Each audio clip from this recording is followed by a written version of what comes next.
flexing. Flex, the livest one in the section. Fit the runner, boy, you nigga, no question. You would run a motherfucker high stepping. Hey, you never had a big enough weapon. Motherfucker never learned your lesson. I'm an 88 pack nigga, woof. I'm an 88 pack nigga, woof. I mean, day walker, drink blood, fangs out, full moon, motherfucker, change like a hoe, nigga. I'm just a nigga from the hood, tryna stack a little cheddar for the money.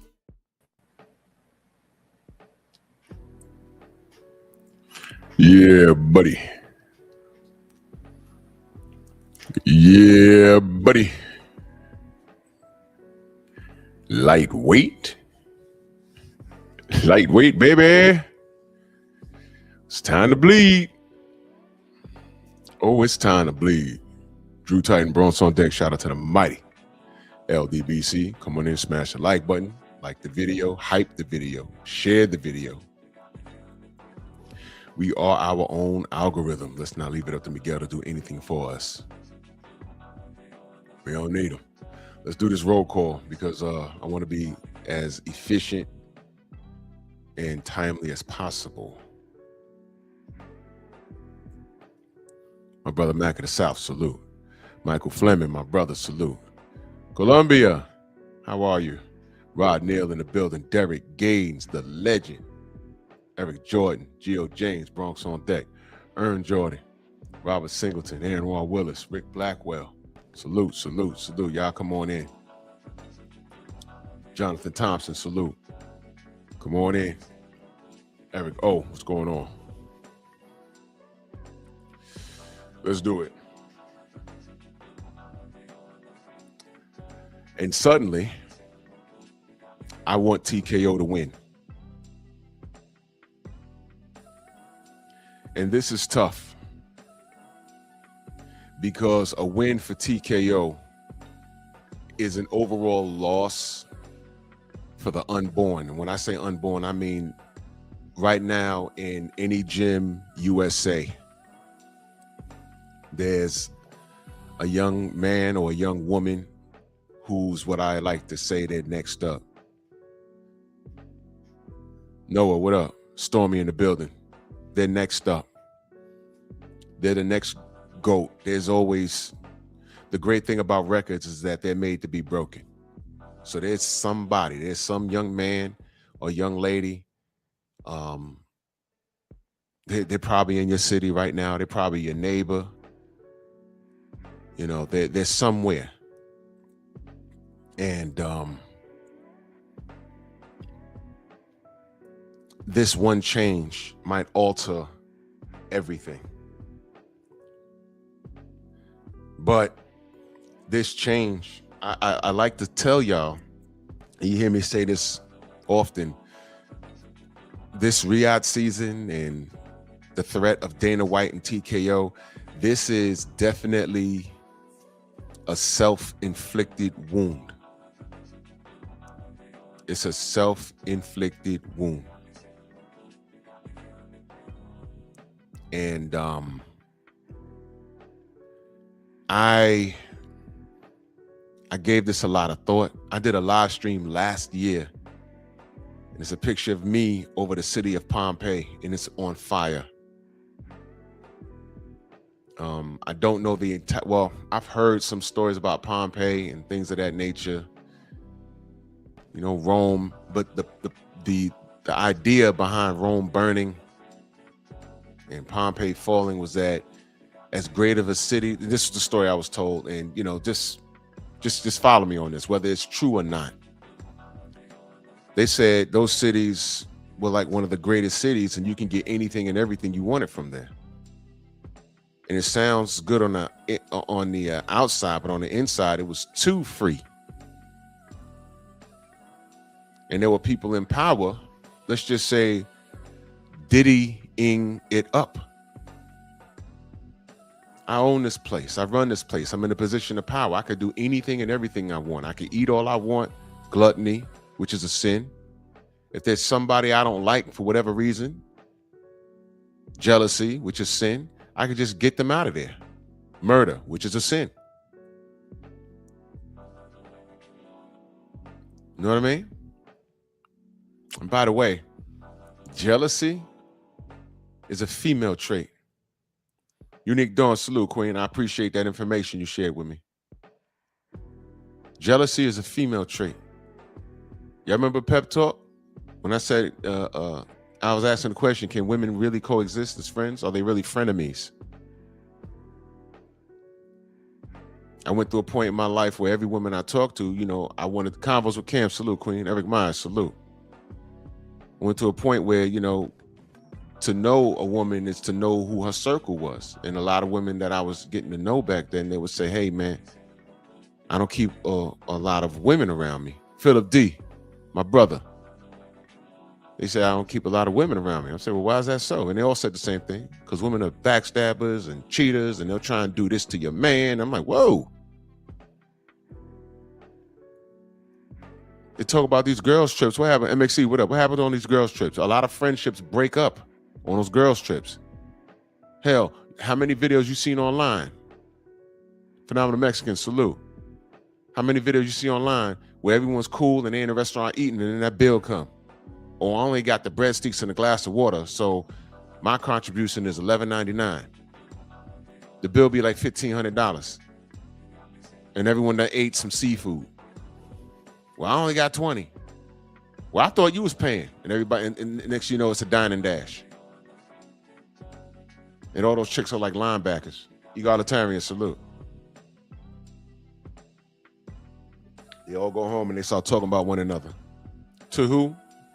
Their boyfriend. Or each other. Bone Quisha ate a whole lobster. By herself. She should have been paying $500. Yeah, Phenomenal Mexican. Yeah, Shorty went to Mexico with her friends, and the two dudes that were there, they were pillow biters. Killed her, beat her to death. Remember that?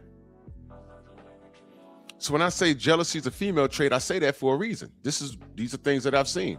Jose, my brother, what up? These are things that I've seen. So when I see men behaving like that, all these things on YouTube, jealousy is a female trait. Grown-ass men shouldn't act like that.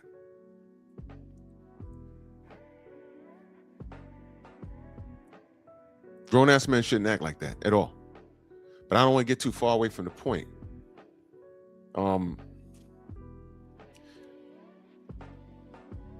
When I did that live last year, because I just had to watch a little bit of it a couple of days ago, I said, yo, I said this. Boxing is so messed up that maybe it needs to die so it can resurrect somehow. Maybe you need to feel it to understand, hey, man, you know, and you know, you notice that there's a lot of boxing content creators that don't take accountability for contributing to the dysfunction. Do you notice that? Whatever fighter that they're promoting, or just, it's not even promoting at this point. It's just de-licking. And it's a sad state of affairs. They will never understand that they contributed to a joint effort in destroying the sport of boxing.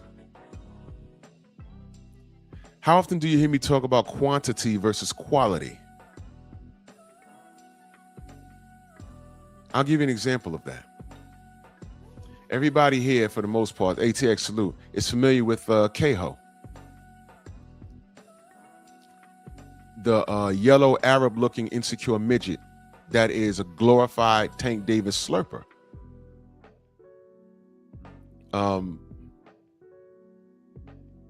Y'all are very familiar with his work. And I was just peaceful with him because at one point he was close to my brother BF. But I was very clear. I said, that's your man. That's not my man. And I stayed out the way. And the inevitable happened. The inevitable. The inevitable. What did I say about jealousy being a female's trait? His arguments are just complete crying. They're driven by emotion. Facts don't matter to him. I've heard his debates. He's easy. It's word salad, but he's easy. When you know the facts, it's easy. And keep it simple. But quality versus quantity. Dude got like 20,000, 30,000 subs or something like that. Last I saw, I don't like saying last I checked because I don't check on that guy. It's just something you notice. What do you think his supporters consist of? Wonder how easy he is? I'll tell you.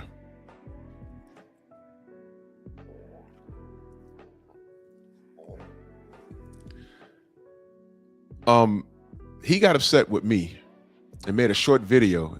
I don't know. Somebody sent it to me. I don't need to respond to if I made it a rule that I don't need to respond to people shorter than me, I guess I won't be talking to anybody. But whatever, man. He came into the comment section of my live. Like, this is like early last year. And, he was, defending Mellow Yellow as usual.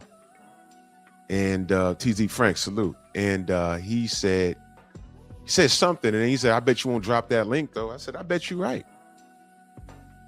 I bet you're right. What the fuck? I'm not going to talk. I know what you do. I'm not going to talk in circles with you. And besides, I got to end my live at a certain time because I have a day job where I make my real money. But why would I want to talk in circles with you? For what? I'm not going to get anywhere. For what? My opinion is based off the facts. And the bottom line is your face of boxing is not doing what I require him to do as a professional boxer. What are we talking about here?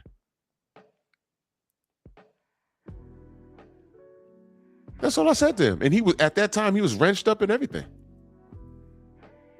And here's what pissed him off. And I said, man, look, man, nobody cares about anything you have to say in reference to boxing unless you're defending Mellow Yellow. That's it. That's it. So you can be in the chat, in your feelings of what I'm saying, but what do I say about any fight I'm talking about? Stop me when I'm lying. That's all. There was no malice. Nothing. Right? Stillwater, salute. Well, later that day, he makes a little short video, and he's challenging me to a debate. Dude, you know what type of debates I was used to doing? I was debating perps, and based off of what they said to me, it was either prison or you're walking free. So trust me.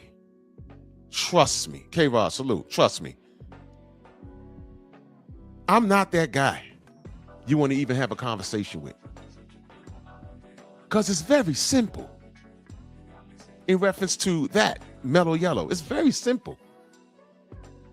I keep it, that's why I tell y'all, I keep it simple here. I keep it very simple. But niggas like that have muddied the waters. Copper, what up? So, a couple of days later, I'm watching, what's his name? Oh, God. Oh, man. What's his name? Well, I'm having a brain fart right now. Blue Bloods man. I'm sorry. I'm having, it's still early, y'all. But, damn, that shit bothered me. I can't think his name right now. But I'm watching him. Claymore, thank you. Claymore Rain. So I'm watching him. And just randomly, he came up on the feed because I'm subscribed to him and I'm watching the show. I go in there and smash the like button, whatever, support. And I'm just listening to him, and I'll never forget it. I was washing dishes, right? And I just had him playing on my phone. And he says, man, I got to salute KO. And listen, everybody is not going to be cool for whatever reason. I've made peace with that. You know what I'm saying? Y'all might frequent another channel that I don't deal with, but that's my issue. That's not yours. That's why I tell people, I don't tell y'all where to go. My issue's my issue, and I don't spill that on y'all. I just draw the line where the person I have a problem with got personal with me. But I don't want to get into that. But Claymore was saying, I got to salute KO because he said some real shit. And my antennas went up. I said, well, what did he say? And he says, I was watching them the other night. And somebody got in his comment section, NBA D Nice, salute. And he said, you always talking about Tank. And KO's response to the person in his comment section was, yo, when I talk about boxing, y'all don't be giving a fuck about anything else. So I'm gonna talk about what's hot. Go! Son of a bitch. But dial it back, because literally a day prior, or was it maybe 2 days prior, the nigga was in my chat. And when I told him that on my live, I said, look, no one cares about your boxing opinion. Only when you're out here defending Tank. I said that. Then he's talking about drop the link. For what? Literally 2 days later, he's talking about Tank, and someone got in his comment section and said the same thing. And he told them what I told him. That's a true story.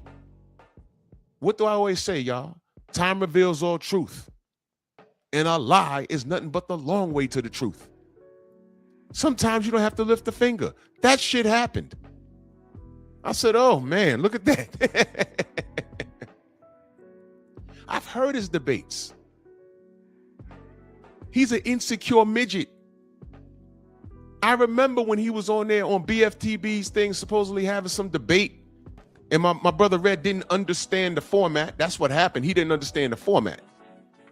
He didn't understand what it was. Village Brother, salute. He didn't understand what it was. So he was unprepared. But I was listening to KO say things like, oh, well, you know, y'all don't really fuck with me. Wait, hold on. Stop right there.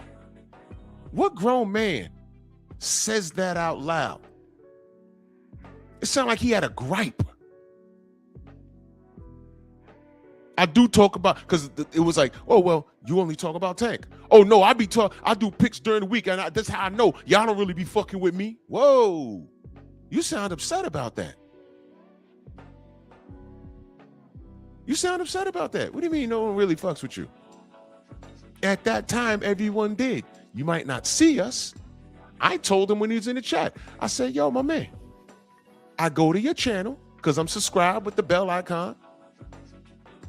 And when I see Bill Haney's face plastered, I barely even read the title because I know it's some bullshit. But out of support, I hit the like button and I leave, because at that point, I don't care what you have to say.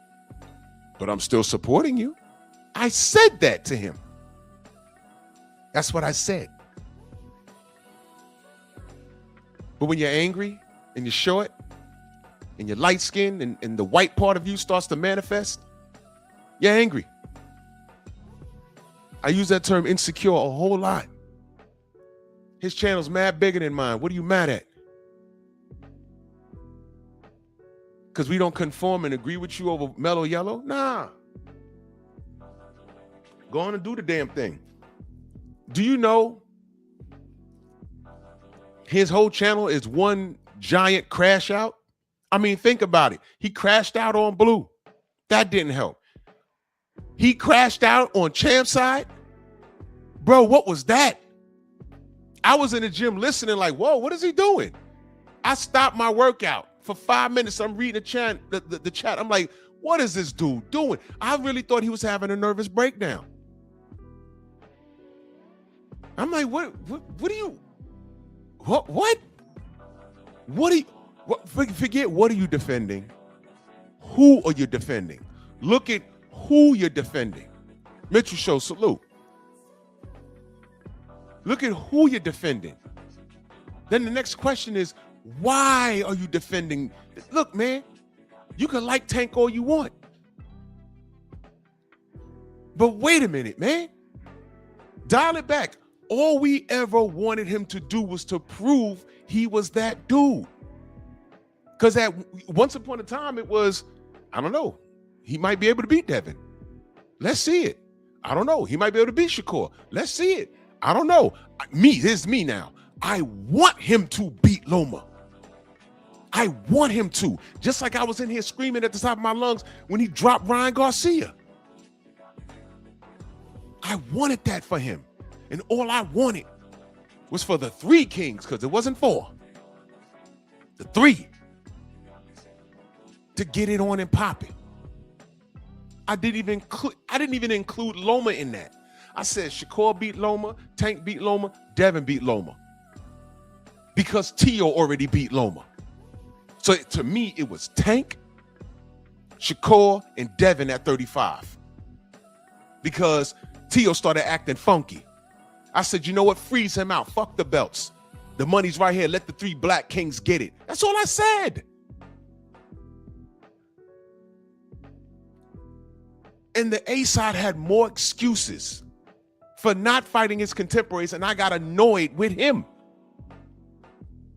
Now, chat, have I lied so far on this whole situation? I'm not lying. This is why I got annoyed. I'm telling y'all how I got here. And believe it or not, the Tank Davis shit, that whole thing, that was the icing on the cake. Because prior to that, it was what? The AJ and Wilder shit. And I'm like, what is going on? Prior to that, it was Gennady Golovkin being compared to Marvin Hagler. Lomachenko being the best thing that the Bob Arum's ever seen since Muhammad Ali and Sugar Ray Leonard. So we're going on almost literally 20 years of foolishness. And this Tank Davis thing, to you Johnny-come-latelys, I've had it up to here, and I'm like, you know what? No. But the new boxing fans, they've been conditioned to say, this fight's not happening because it's not ready yet. Let it marinate. Just silly shit like that. Let it marinate. What? Why y'all talking like I have money invested into this? You have no money invested into this. You don't know the fighter, but why are you talking like that? You want it now. Right now. And right now as we speak, I'm going to talk about this Monday. Y'all see Oscar De La Hoya?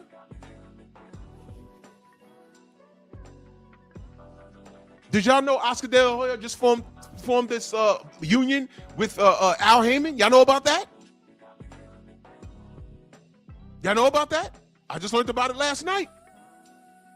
The general's in the building. Salute. John Pound, salute. Y'all learned about that? I just learned about that last night. Shout out to Aki TV.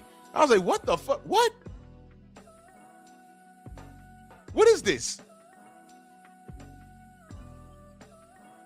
And what is he on there talking about in his video? The Muhammad Ali Act.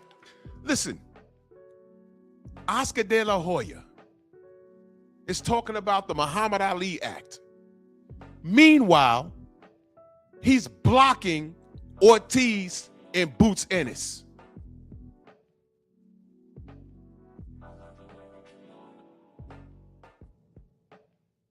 Exactly, General.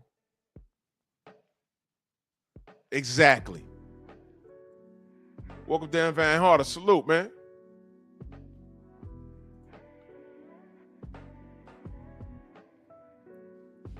If y'all don't know,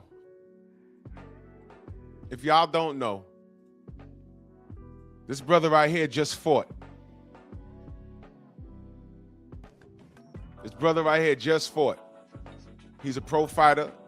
Y'all press his name. Y'all click on the name. Y'all go follow him. All right. He just fought. I like watching the young guns rise to prominence by putting in work. Feel me?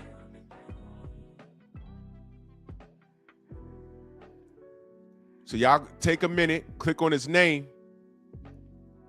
and let's follow this young king through his career in his infancy. You know what I mean? Salute to you, brother. I'm going to get you on the show soon. I'm going to get you on the show real soon. Matter of fact, you see my email down there. Hit me on the email. Hit me on the email. Let me wrench him up.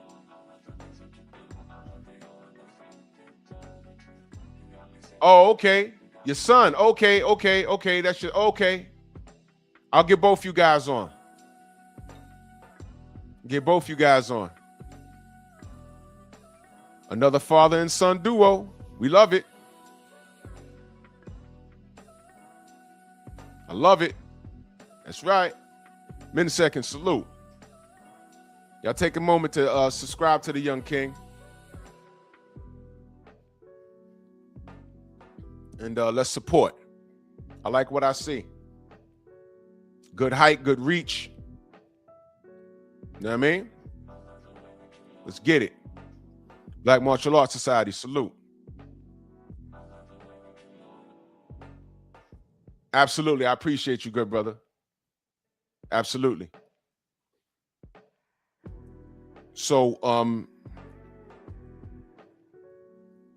Oscar is now, after suing Al Heyman for breaking the Muhammad Ali Act, now all of a sudden he's in a joint business venture with him. And now I'm looking at Al Heyman like, bro, what are you doing? But nothing is shocking, because after Wilder Fury 2, I come home already confused and annoyed and turn on the TV and I see Larry Merchant sitting on there talking about bye-bye Miss American Pie. Is this the last we've seen, in no offense, of the great Black Hope? Are you kidding me, Al? I knew there was something strange going on. And you know, that's another thing. Yo, look, man. Sorry to tell you, I think we have more situation awareness, and we're more loyal to our community than a lot of these fighters. I'm gonna do another live about that. I've always been pro-Black, I have, but I'm looking at these kids and I ask them, yo, who the hell raises them?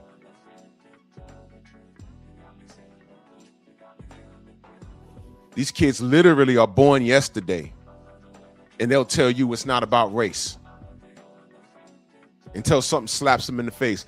Y'all remember when the Instagram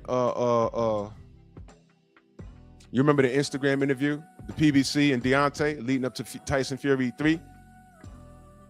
And Jamel Charlo got in the goddamn chat, ain't about race, skills pay the bills, and everyone got on him like, yo, what the hell are you talking about? And then when Deontay starts talking about his melanin skin, they interrupted the live. Y'all remember that? That famous audio of Champ Size saying, wow, they cut him off. Remember that? That's what that was. If you don't know, that's what that was. And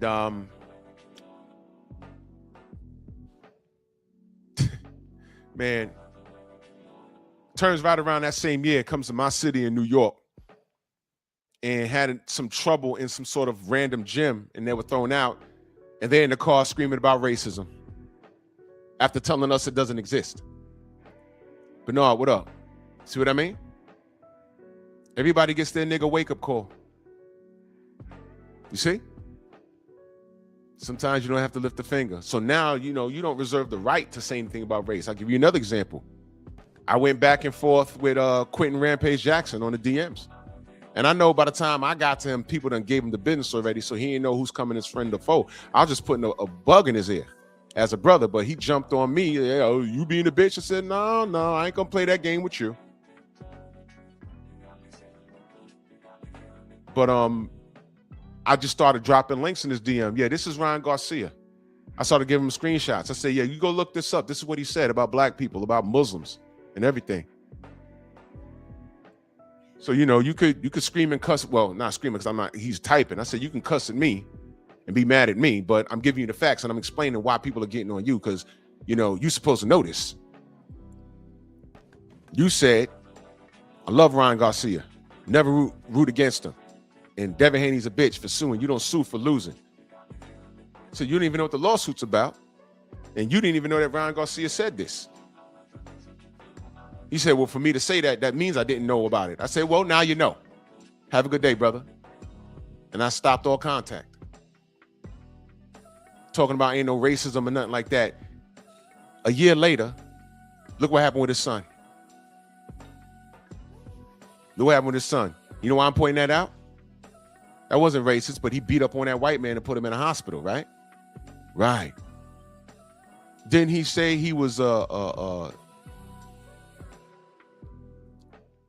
the reason behind his treatment has something to do with race? Because somebody said something in particular. Somebody in particular said something about him. Yeah, it was Equinox Gym in the Village, bro. And by the way, thank you for saying that, Village brother. Guess what? I think that Equinox Gym in the Village, I just said the Village, brother. No pun intended to your name, but what do we know about the Village? It's the same, around the same place where AJ was shooting jump shots. And what did I tell you about that neighborhood? Come to find out. Now, I ain't say anything, but the Charles was down there. I think that's the one. I think. General says, of course, it's not about race to them. They jack off to Transformer vids and animation. These ninjas play a Fortnite for duty and beat up chicks and get away with it. Yeah. One of their ladies are involved friendships with a Transformer, and he beat them up, and it's a little loud. Man, when we was in Vegas, their wives got into a fist fight. After Caleb Plant slapped Jamal, we outside like, what the hell just happened? Something happened. And then we saw another crowd. We was like, what's going on over there? I said, you know what? I said, Blue, it's literally 101 degrees out here. I got to go inside of a casino with this AC. It's dangerous. By the time I got back to the hotel room, found out it was the Charlo's wives.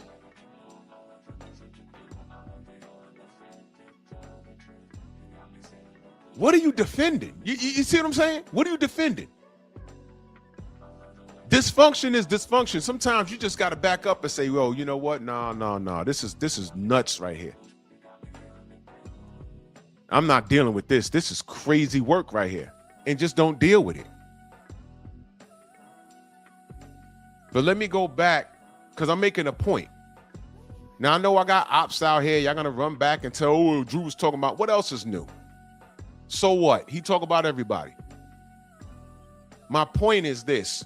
He contributed to the dysfunction. He's probably contributing to it right now. My point is, when you defend fighters not doing what they're supposed to do, you have anarchy. There's no saying, oh, while this was happening, so-and-so slid through the back door. No.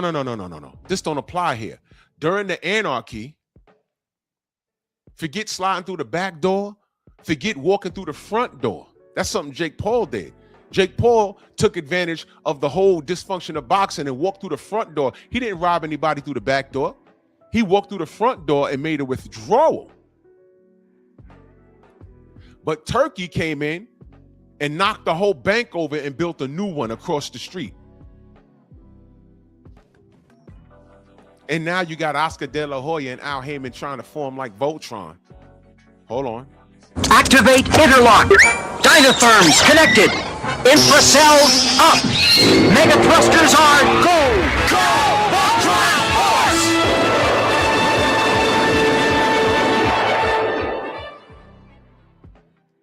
Difference is they ain't gonna work. Nah, Philip D, they were fighting each other. I don't know what the hell was going on. 88, my brother, salute. Insane in the building. PGA, salute.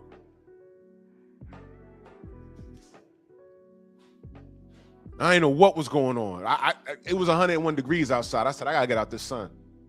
I'm out. I left. I was turning colors out there. That was ridiculous. So,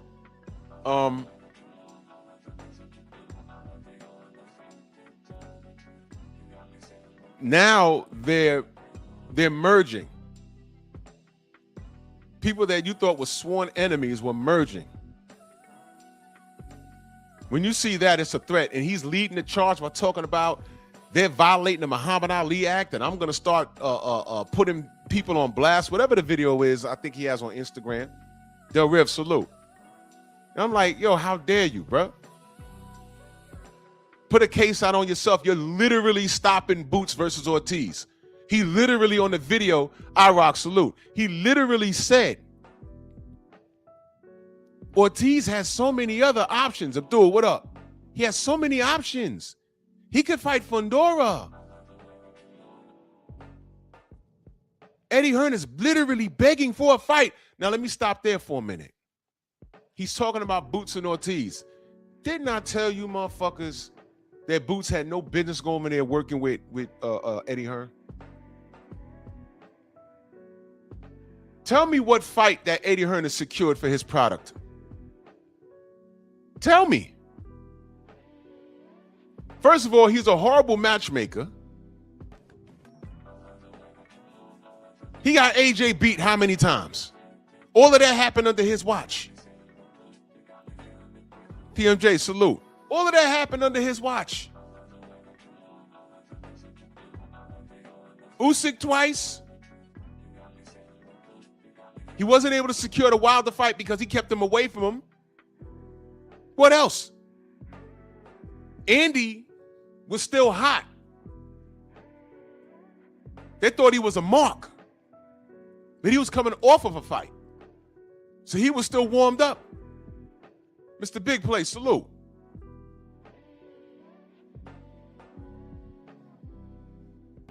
I mean, this is real stuff.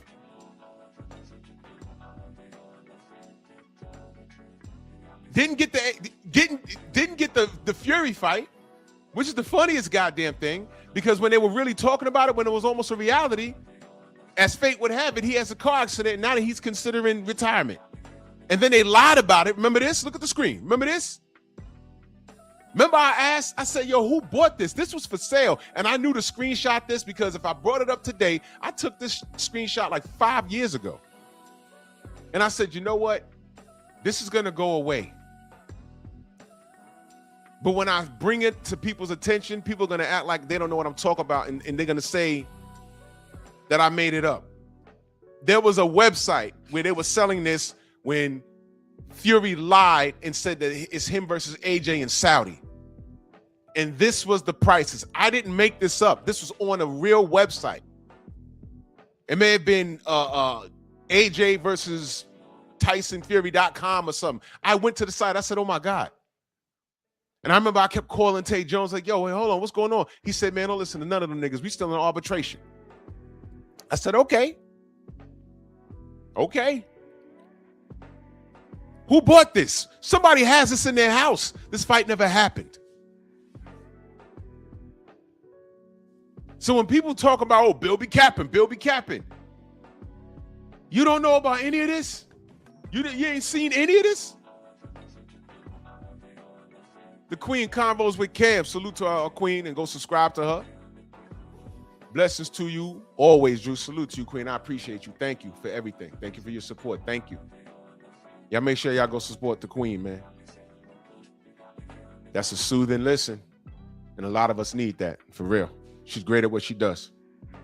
Thank you.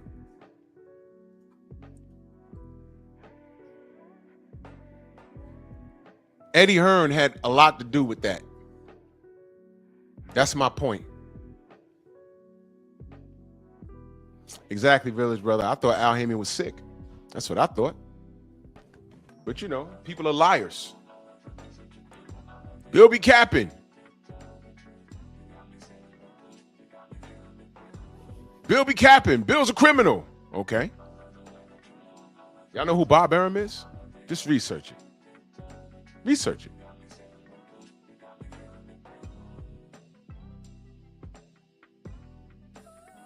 His place of business got invaded by the FBI. He was on the stand. He had to admit to fixing fights. What are we talking about here? Y'all know who Daniel Kinahan is? Where's MTK Global? But I could go on and on and on and on and on.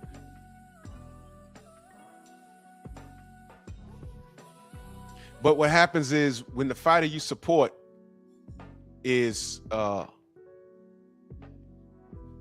thriving in the chaos, you don't care about it. But I tell all of you fools, at a certain point,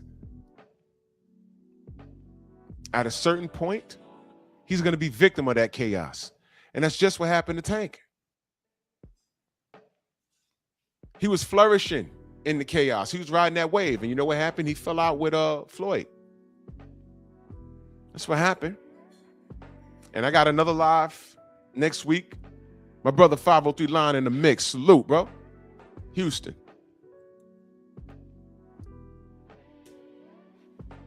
There's some shit going on with Camille Moulton and Floyd right now as we speak. Everything that Floyd touched dies. I'm saving that for next week. Everything is okay until it's not okay. And all I ever said was, forget about who your favorites are.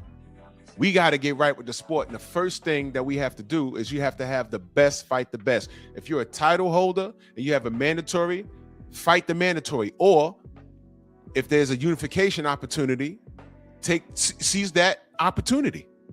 Seize the opportunity. But what happens is you have unconditional fans that love the sight and mystique of a fighter. They like seeing them work, but they are more comfortable in seeing them in there with people that he is going to talk up.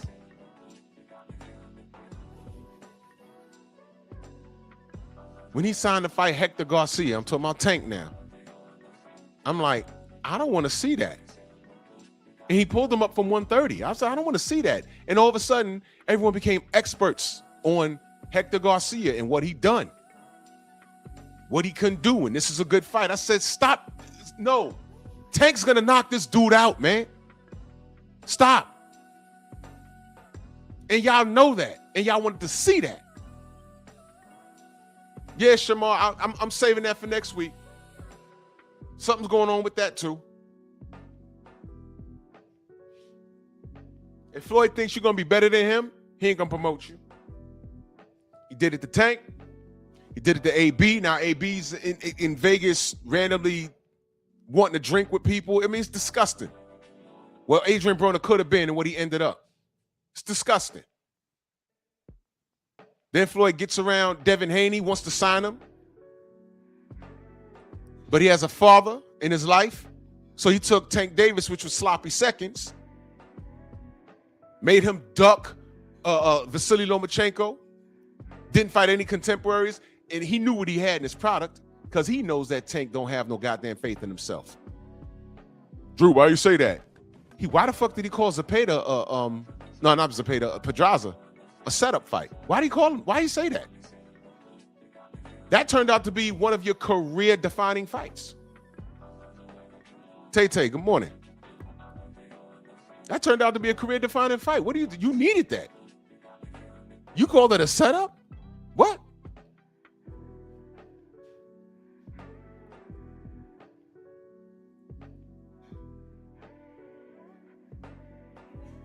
Forgot?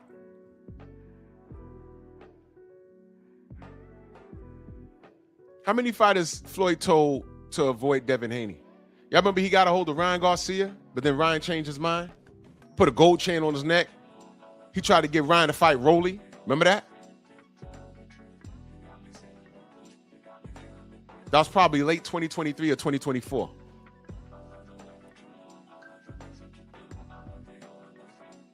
But Ryan changed his mind.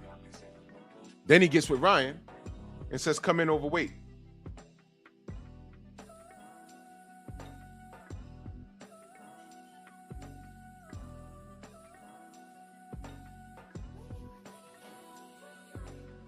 But Bill be capping though, right?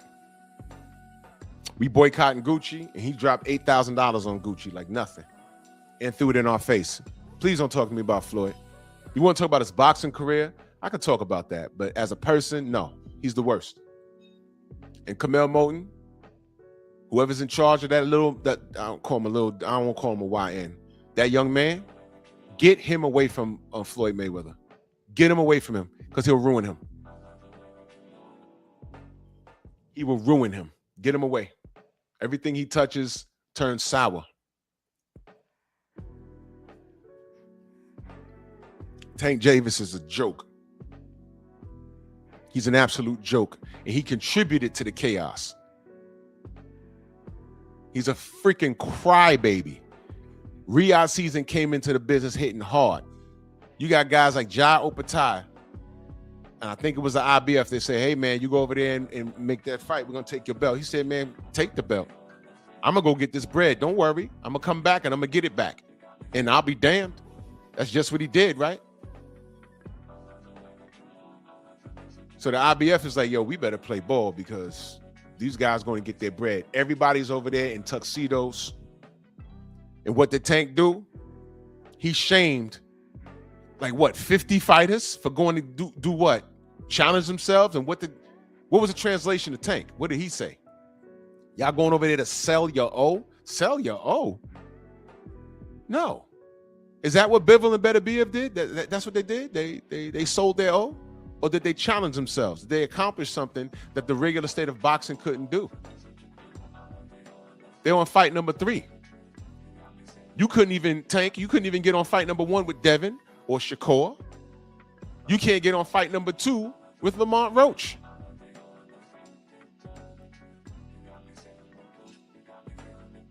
But you want fight number 2 with a guy you beat already with one hand. What are we talking about here?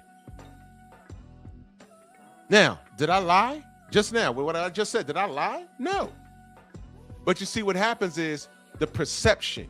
When the 22nd, because that's when YouTube pays us every 22nd of the month. When you got to secure that bag, you got to say a lot of things. You got to compromise your virtual butt cheeks. Quantity versus quality. K-Ho has a bigger platform. K-Ho, when he gets on his Tank justifications with his stupid ass hoodie on, talking to the side, fucking weirdo. He has a bunch of Mag 7s in his chat, and it's crazy. I've listened to it a couple of times to make sure I wasn't hearing things. Pinball, salute. And I'm like, oh my God, I can't stay there for that. And this is back when I thought him and I were cool. I was like, what is he? Whoa, I just left. I listened to make sure. And I said, nope, he's not serious. But he believes his own bullshit. By the way, lie detectors, do you know a crazy person can pass a lie detector test? That's really why they're not submittable in court. You know that? If you sit a person down and strap them up and say, is your name such and such? Yes. Do you live at such and such? Yes. Yesterday at 3 p.m., did you really see a polka dot flying elephant outside? Yeah. And it did a loop-de-loop and it went up into the sun. You look down and says, yo, he's telling the truth. But the doctor's standing there like, he can't be. That nigga was locked up in that padded room with that straitjacket on. And at 3 p.m., he just stopped and stared in the middle of the room, just looked up into outer space. In his mind, he saw that. Vince, Jermaine, salute. In his mind, he saw that. So he's not lying. He believes his own bullshit. So he'll pass the lie detector test. Do you understand? I just broke it down as simple as I can. That's YouTube. This nigga really ran around and burnt bridges with people that really accepted him as a friend. Now, he'll hear me saying that, like, I don't need no friends, man. I make my own, man. I'm my own man, man. All right, nigga. Fine. That's great. Look at the bridges you burnt, man. Blue Blood? BFTB? Me? The General? But I know you don't need us. That's cool. That's cool. That's cool. That's cool. It's called social media to me. I ain't get on here to make enemies. I met a lot of people that live in states that I've never been in, and I've met them face to face, and they're good brothers and sisters to me. And I return the favor.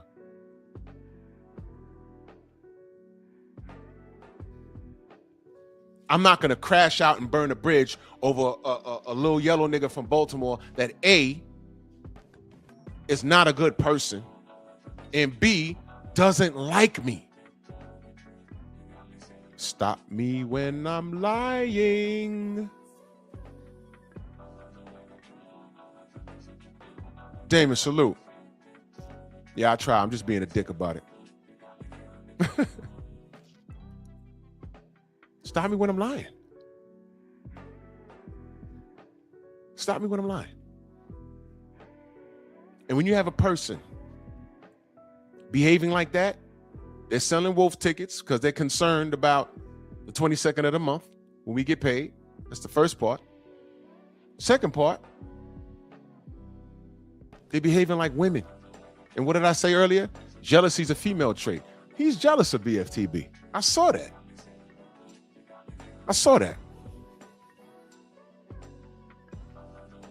I think so, Jermaine. I got to look that up. I think so.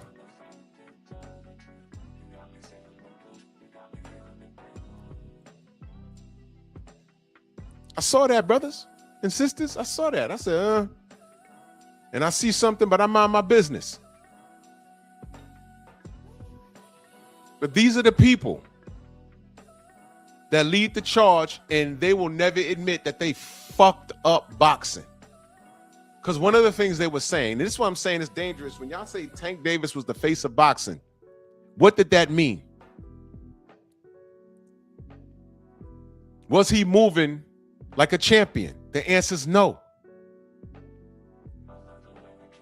So if he's not moving like a champion, which means you're not getting the best quality of fights. He had all these contemporaries around him in the last 5 years. I'll put up the picture so y'all can look at it. There's no excuse for him not to have fought any of these guys at any point in time, especially the two on the lower right-hand side. From the middle, you got Lamont Roach. When he did fight him, he fought him to a draw, and he won't run that back. Ray Mortala, he's there with a belt. Abdullah Mason, he has a belt.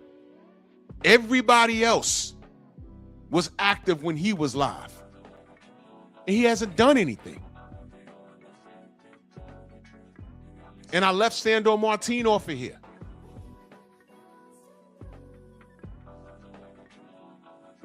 And he couldn't do anything. And I think the easiest mark for him to look, he could have interjected between the Kambosos and Devin Haney thing.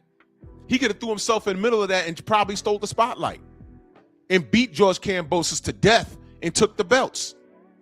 But you know what that would have meant, right? Devin Haney was still WBC champion. He'd had to see him anyway. You see that? That's why he didn't do it. Drew, that's a reach. No, it's not. Because he didn't even get involved in any of that. Because with great power comes great responsibility. Now, how the hell did Devin Haney come through 135 and snatch up everything and nobody wanted to fight him? Shakur ain't want no smoke, even when he was drained. Remember that? He's gonna be drained. Remember that? What's up? I know my worth. Okay, did you make your worth when you fought Edwin De Los Santos? Uh-oh. Signed a contract. Remember that? What happened? They say everything but fight. Drew, you're a Devin Haney dick rider. You can call me what you want. I love how that brother's moving. Because your favorite fighter, in comparison to Devin, is not doing anything. Dragon Fang, salute. He's not doing anything. And I know it makes you mad.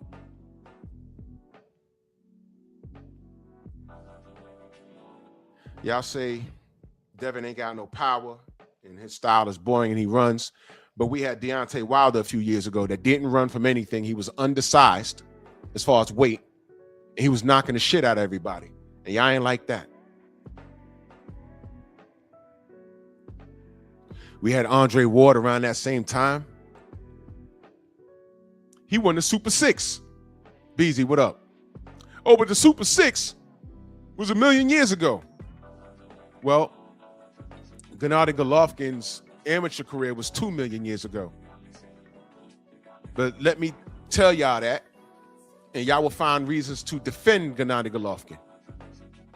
The media will tell you, oh man, he's on par with Marvin Hagler. Man, Gennady Golovkin isn't even as great as Bernard Hopkins. You know, Bernard Hopkins, he was undefeated at middleweight for how many years?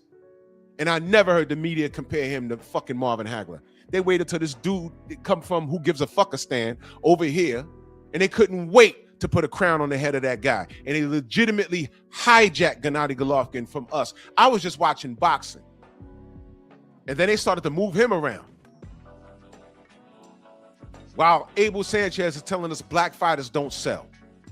Meanwhile, the black fighter he wanted to get in the ring was the #1 seller in the world. And that was Floyd Mayweather. But he wanted Floyd to come up from 47 to 160. Then he started talking about, well, we can meet at 54. But I thought black fighters don't sell, so you want to insult us and make money off of us. I was listening to my brother BFTB last night. He had that British dude on there. And it's the same old fucking story, man. You know, we don't have to answer to anybody, but even though we can. And I know why my brother gets enraged, and he's trying to get better. But I understand why he gets enraged. How dare you ask any of us where we get our information from? How dare you ask us prove what we're saying? And it's not like that dude didn't know who he was. You know, I often say, remember who I talked to.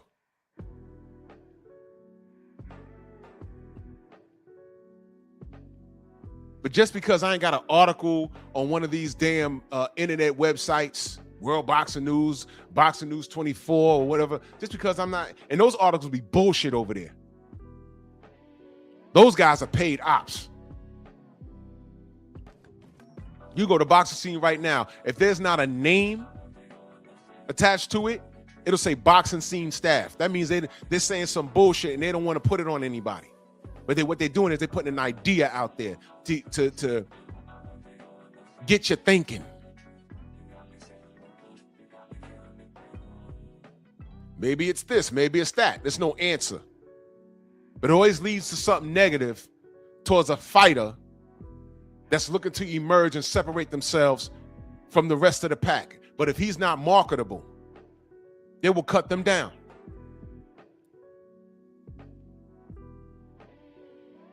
That's right, Jose. They're trying to plant evil seeds. That's right. That dude yesterday, and I heard it. He basically said to BF, how do you know about these numbers? Because this dude was reciting the old talking points from Rick fat-ass racist cracker Glasser. Rick Glasser. He's the one that said, oh, Devin Haney only did 50,000 pay-per-views, #boxing. Shut up. He was 100,000 off. I know that for a fact.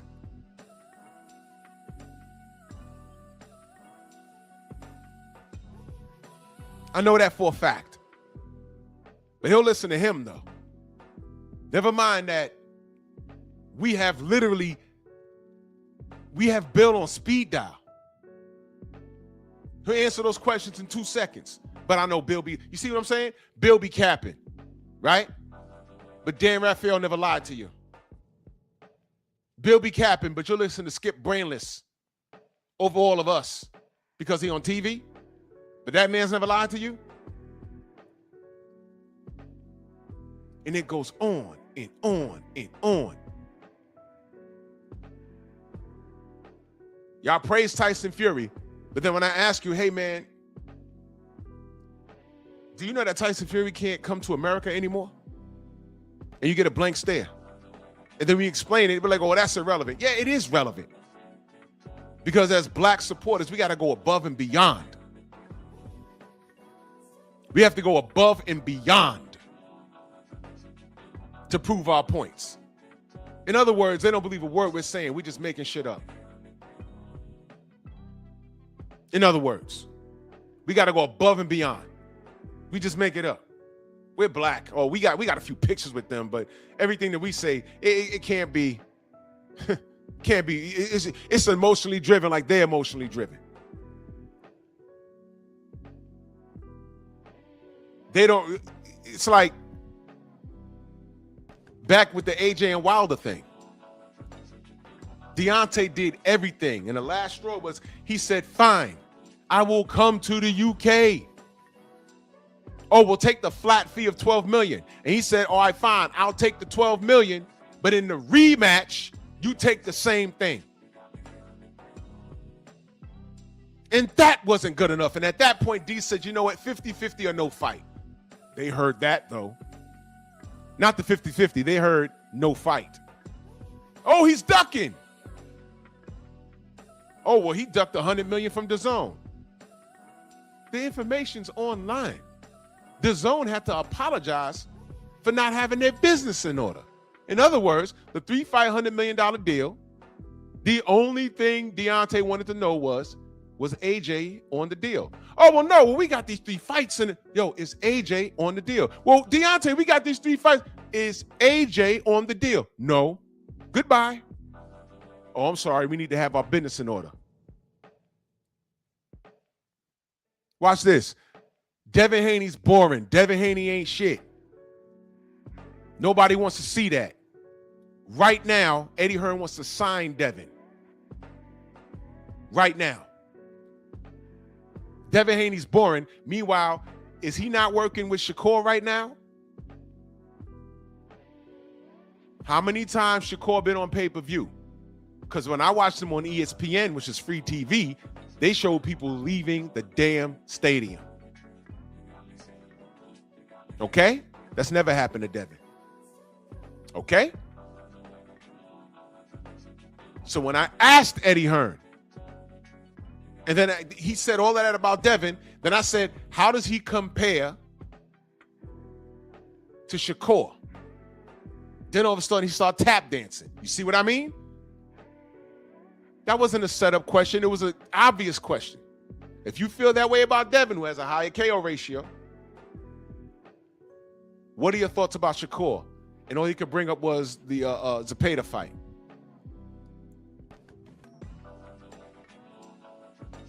And then called Devin a genius. You see what I mean? But Devin ain't shit. Right? But you want to sign him now. And you literally put the kibosh on you on a unification. Now, let me double it back to Keho. The last clip I saw of this dumb nigga, he literally hoped that people did exactly this to Devin Haney. Now, let me ask y'all a question. Is that boxing? You tell me. Is that boxing? Tell me.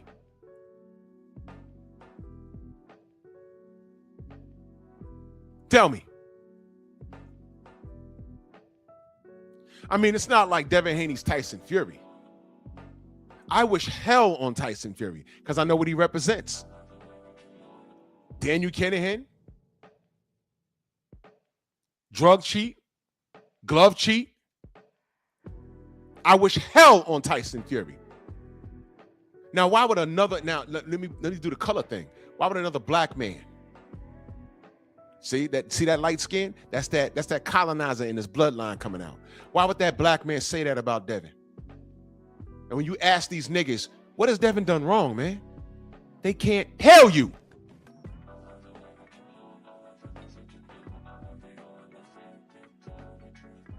Right now, the hurdles that Devin had to literally jump over to get to where he is. Why? You, as a black content creator, because niggas like to, his fanatics have ended up on my panel at some point. Drew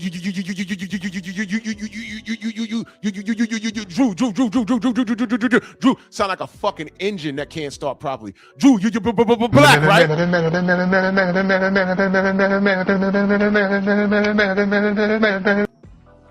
Stuttering idiot.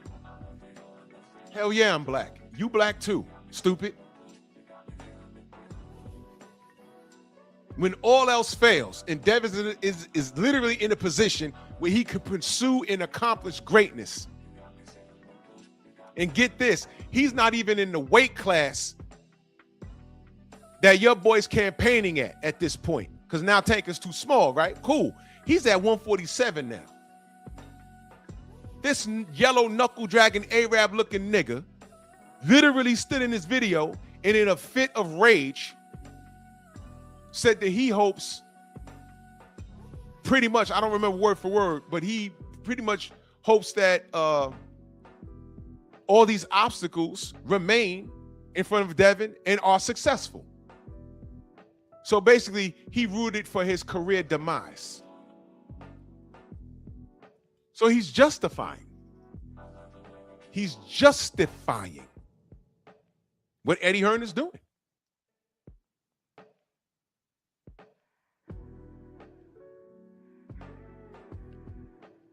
And that's where the Arab jokes come at. When they say KO look like an Arab, it's not really an Arab. You know what they're calling him? A terrorist. 9/11 boxing style. You will ram your shit into a building killing innocent people to make a statement. And that's cowardly. Dude's not even in your division anymore that your boy campaigns at.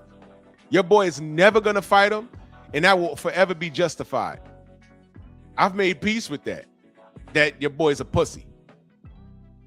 But to say that you hope happens to him, what Eddie Hearn's attempting to do right now, is exactly why suddenly I want TKO to win. Fuck the Muhammad Ali Act. Because that's recently a new argument for y'all. And guess where you got the argument from? Oscar De La Hoya. The guy that pulls large pieces of furniture out of his ass. That guy. Now you want to listen to him? That guy? Fishnets? That guy? Freezer full of hot dogs? That guy? Y'all wasn't thinking about the Muhammad Ali Act? Now here comes this guy with real money who's really a fan, and all he did was put people in position and trust them to run it, and he's going to fund it. The average business fails within 2 to 4 years. They're in the red. When you're dealing with Turkey al-Sheikh, he'll stretch the dollar. But he's going to spend money to crush the opposition. And what he did was he assimilated Matchroom, Queensberry. They kissed the ring. And what did we get in return? Let's talk about that. We got 2 fights with Usyk and Fury. He made Ngannou and Fury. And one of my favorite pay-per-views, although I didn't like the outcome with my brother Deontay, was that Queensberry versus Matchroom. But we're talking boxing. You know, my brother lost fair and square. I ain't got no ill feelings toward Zilizan. He lost fair and square. But it was a great event, was it not? That's what we got. So when I hear you Tank fans talking about, oh, kissing the ring, yo, listen, bro.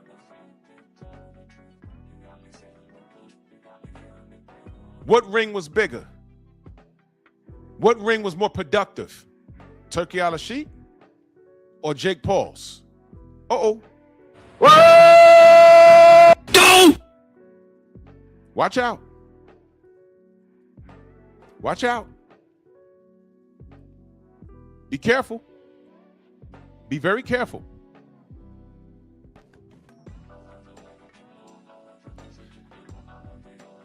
Anybody that's talking about how TKO was bad for boxing, just ask them what the Muhammad Ali Act is.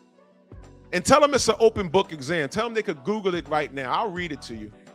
The Muhammad Ali Boxing Reform Act is a 2000 U.S. federal law designed to protect professional boxers from exploitation by promoters, managers, and sanctioning bodies, mandated financial disclosures. Y'all know what that means? That means, pretty much in plain English, you have to tell the fighters how much money is flowing through everything. Preventing conflicts of interest like promoters managing boxers. Y'all know about that? Y'all know there's a difference between the promoter and the manager, right? Before all of this, it was a wild, wild west. You know what Barry Hearn told Dillian White? We used to be slave drivers.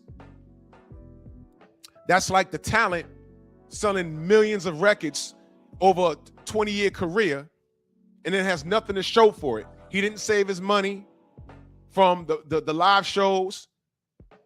He only got 10 cents off of every album sold or every download, because that's what they do now. They download the albums for some money. And the most important part, you know what the most important part to that is? They don't own the publishing. Right now, Salt and Pepper was in litigation. Clay King, salute. They're in litigation for some music that they did, and I think they lost. I just saw that on the gram yesterday. These rappers didn't know about that. Some of these R&B, you know, imagine you have a classic song. Let's say the Temptations. I don't know the Freedom's March, salute. I don't know the extent of their business, but let's say every time you heard My Girl, was that the Temptations or the Four Tops? Forgive me, y'all. I'm sorry. But let's say that song, which is well over, that song was around before I was born. Steve L, salute. You've heard it in movies. You've heard it in commercials. Okay? And imagine all the original people on that track that should be eating off of that didn't own the publishing. Some bastard that did the paperwork, Trick Nolte, salute. Some bastard that did the paperwork. You're the artist. You done performed it for decades. Just Spark, my brother, salute.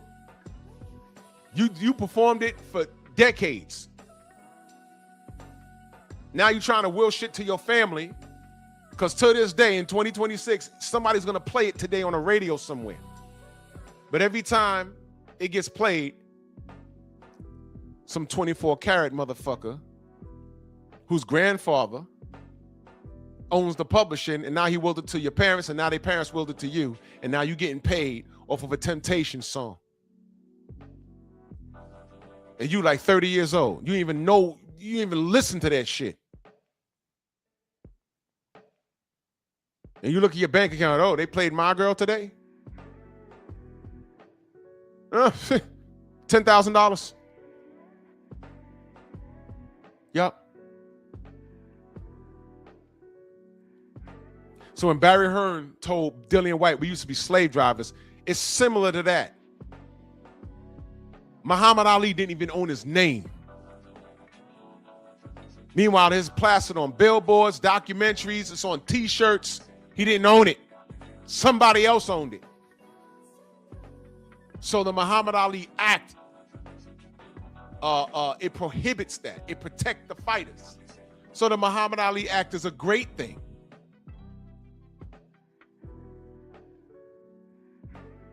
Empowering state commissions through recent legislative efforts like the proposed Muhammad Ali American Boxing Revival Act by what's this guy, Brian Jack, Representative Brian Jack, aimed to modernize it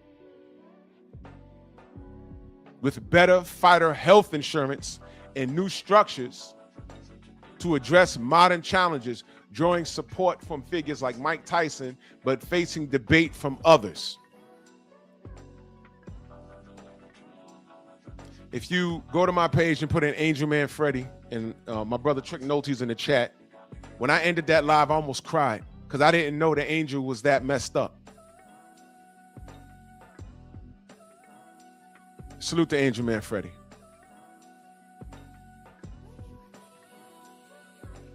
Sweet Reggie Johnson. I think in California, there's a pension involving boxers. And I believe Reggie Johnson told us that he was about, I forgot how many, he's a few rounds short of getting a pension. But Reggie's in his 60s. What's he going to do? Fight now? For a goddamn pension?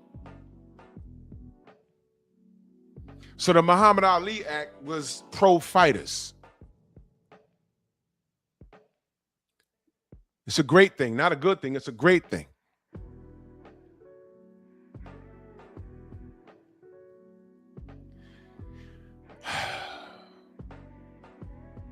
Here's the problem.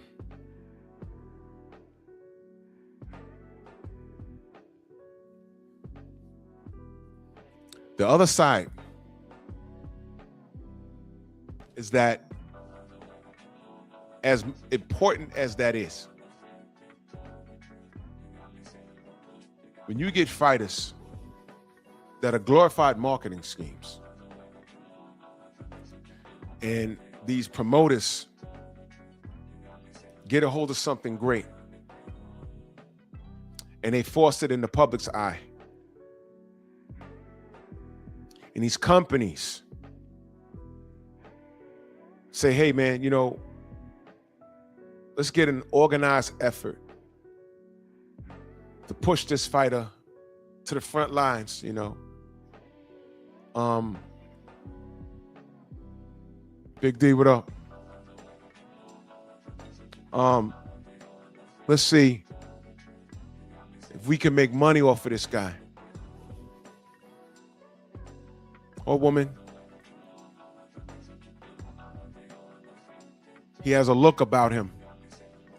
Let's get him in the ring with some bums. Rankings, what's that?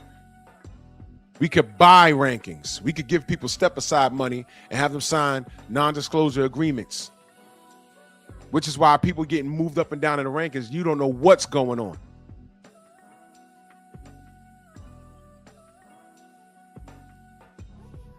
And instead of fighting their contemporaries, what do you think happens? Took Tom, salute. What do you think happens?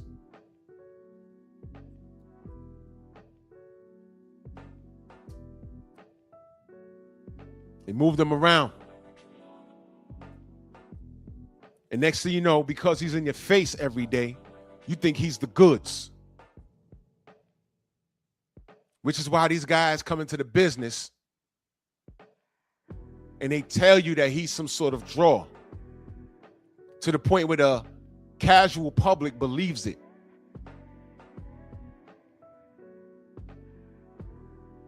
My boys in Brooklyn was like, yo, Drew, you going to this Tank fight? That was when he was fighting Rolly. I said, nah, I'm not going to that. I don't really fuck with Tank. What? Now, these are my old co-workers. There's about 15 to 17 years of an age gap between them, and they don't know what I know. So when I broke it down, I said, look, man, this dude ain't fighting nobody. And they know I know boxing. She's not fighting what I tell you, I ain't asked for this Rolly Romero fight. Oh, but they're saying that this kid punched hard. I said, look, they're saying. Who's telling you that? The news? Yeah, right. They look for people like you. Yeah, y'all live in Brooklyn. It's something for y'all to do that weekend. You go ahead. My brother Trick Nolte came in to go to that fight. Yeah.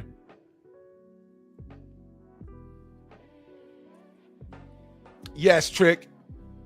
George Clinton, Atomic Dog, is everywhere. As a matter of fact, if you a Q dog, you step to that.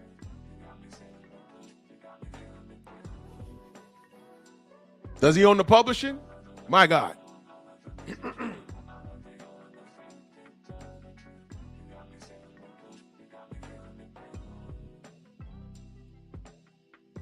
So I had to explain to the young brothers. I said, look, you can go because it's the thing to do, and he's going to knock this kid out.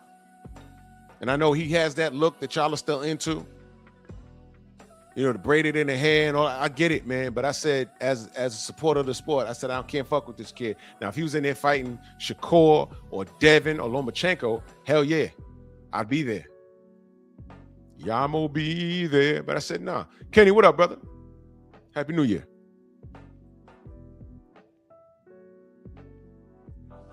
Johnson, salute.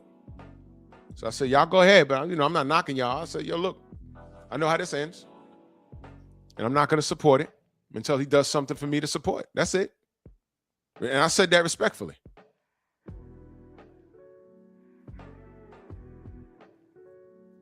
These companies get behind these fighters, literally. That's a whole nother show for Patreon. And they get behind those fighters and they push an agenda. And it's a marketing scheme. It's not real. You want an example of that? In the 90s. And this man has a movie out right now that I didn't know about. I'm gonna watch it if I can find it. You know, Prince Nassim Hamed has a movie about his life. Yeah.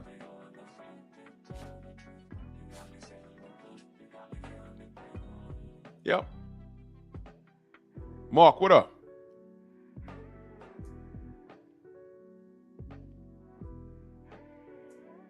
Think about what I'm saying, y'all. Prince Nassim Hamed has a whole movie out. And I remember his commercial when he was making his American debut. The big one, the big debut, when he fought our brother Kevin Kelly, friend to the Stronghouse.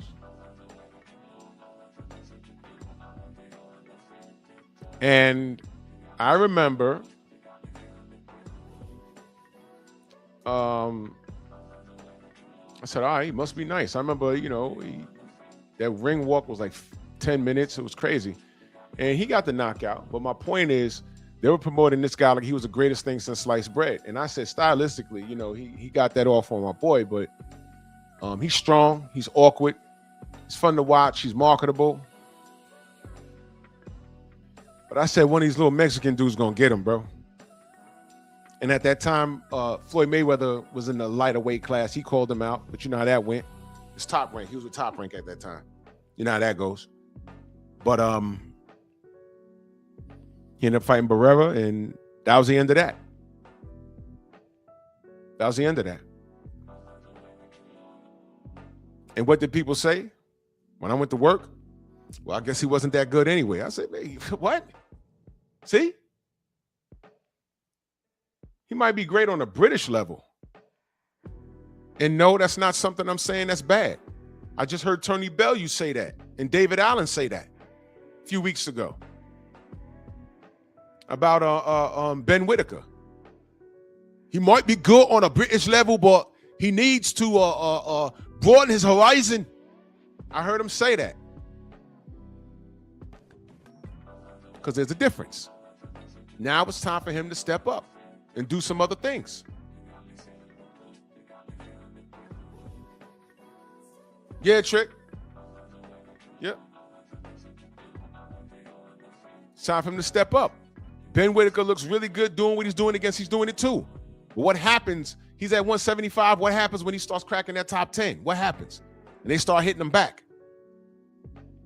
Ain't gonna be no more of that dancing around and shit. It was cute when we saw Prince Nassim Hamed, Mansa Musa, my brother. It was cute watching him dance on people and hit people with those. He was strong, man. All around strong. Salute. He was strong.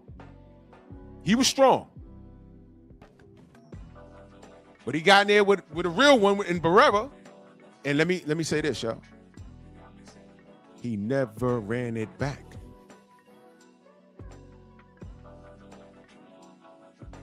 I was asking that back in the day. I said, we got to see a rematch, right? That's the only other explanation, right? What happened? Get it back in blood? Remember that? That term wasn't popular then. I was just saying, run it back. That's what I was saying, run it back. He didn't do it. He didn't like that matchup. His teammate liked the matchup, and that was the end of that. And I'm saying that respectfully.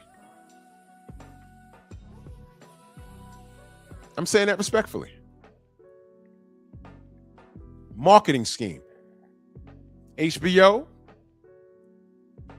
along with whoever, with Top Rank, and they're in cahoots with whatever belt, the WBC, the WBA, or whatever, and everybody's making money off of this one fighter. And most people that don't know any better would say, man, that's God's greatest thing since sliced bread. But then you got actual supporters of the sport that says, wait a minute, man. He got a mandatory. He ain't fighting. He got a number one contender. He ain't fighting. There's another guy to his left that got a belt. Then the other guy to his right that has a belt. And they fought in the amateurs. And they fought 4 times and they split. And he's fighting some guy that's ranked number 12 in the NABO that we never heard of. And you know he's going to knock him out. But the casuals will accept that. You understand what I'm saying? They will accept that.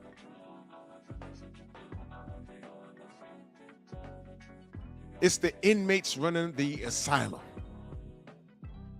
Because there's more of them than us. And that's dangerous. And the only way to make this go away is TKO has to win. And I say that with a heavy heart, with respect to the Muhammad Ali Act, something that you casuals wasn't even talking about. It's just another argument for y'all to run around and throw around and You're not going to pull at my heartstrings because you know what? Turkey al-Sheikh is your fault.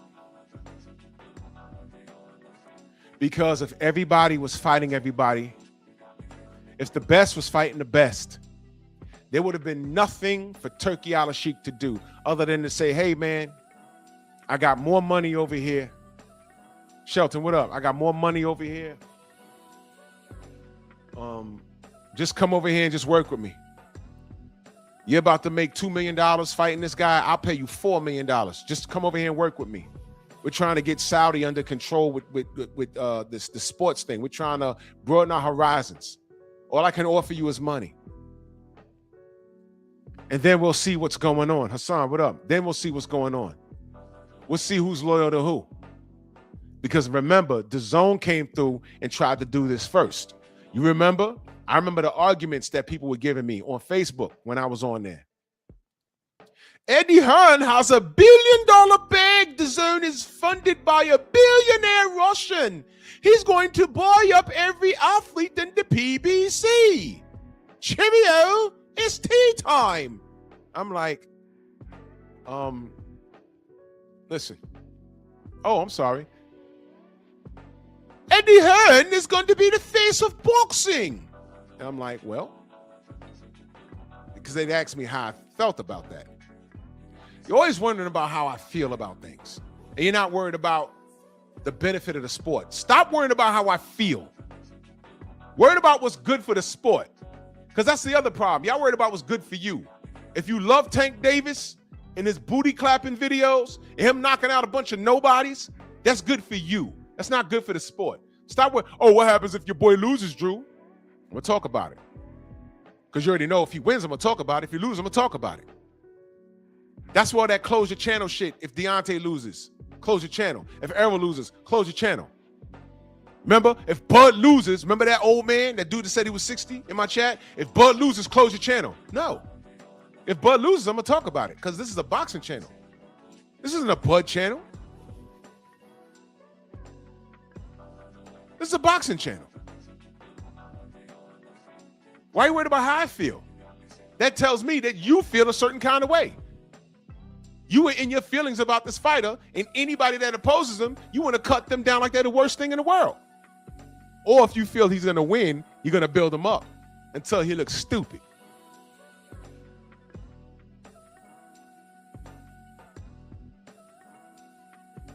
Now you tell me what the problem is.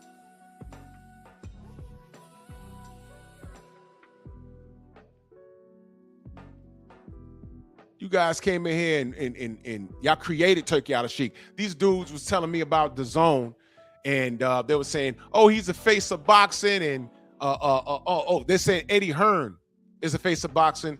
Oh, and here's the emphasis. A salute to Curtis Robinson in the Strong House, man. Salute to you, brother. Much love and appreciation. Check this out. It wasn't the fact that Eddie Hearn was going to be the new face of boxing. Let me tell you what they were saying to me. They were saying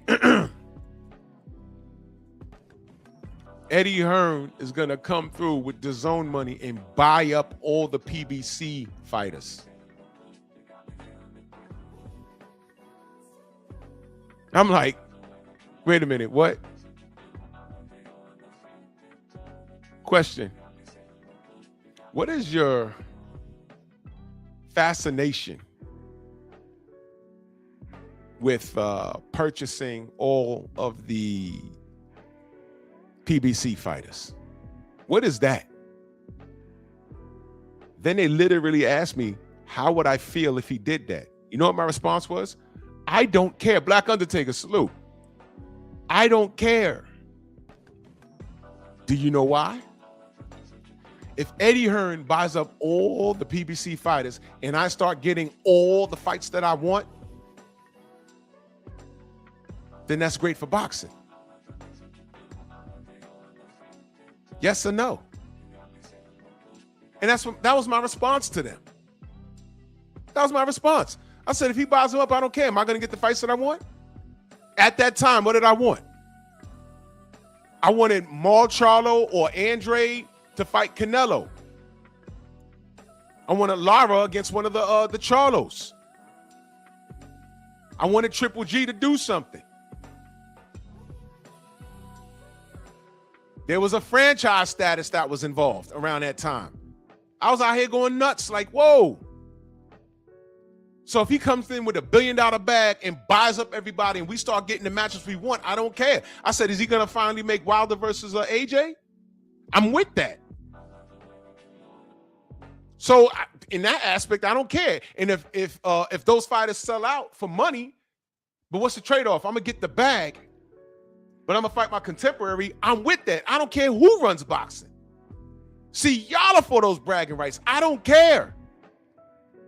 But then I asked them a question aside from their question. After I answered that, I said, let me ask y'all a question though. What is your obsession with putting Al Heyman out the business? And that's where we got to the racial aspect of it. Because then they started tap dancing. Why does it have to be race with you? I said, well, what is this? Y'all ain't talking about him coming with that $1 billion bag and going to buy up all the top ranked talent. I don't hear y'all saying that. Why can't he buy them out and build his case? Look, we got top ranked fighters now. So PBC fighters, you can come over here and fight your contemporary. There's no side of the street. I made a bridge. Y'all can all cross the bridge now. And what did Eddie Hearn do? He came in and sent an offer to Tyson Fury, and Tyson Fury released it to the public and clowned Eddie. Then he reached out to Adrian Broner. Adrian Broner said, eat a dick, I'm loyal. I'm already munching on one. Nudge, nudge, wink, wink. Then they went to the Charlos. I think the Charlos sat down with them, and they said, no, we ain't like what they were talking. So he tried, but everybody was loyal to Al at that time. These are facts. Then Tank came along.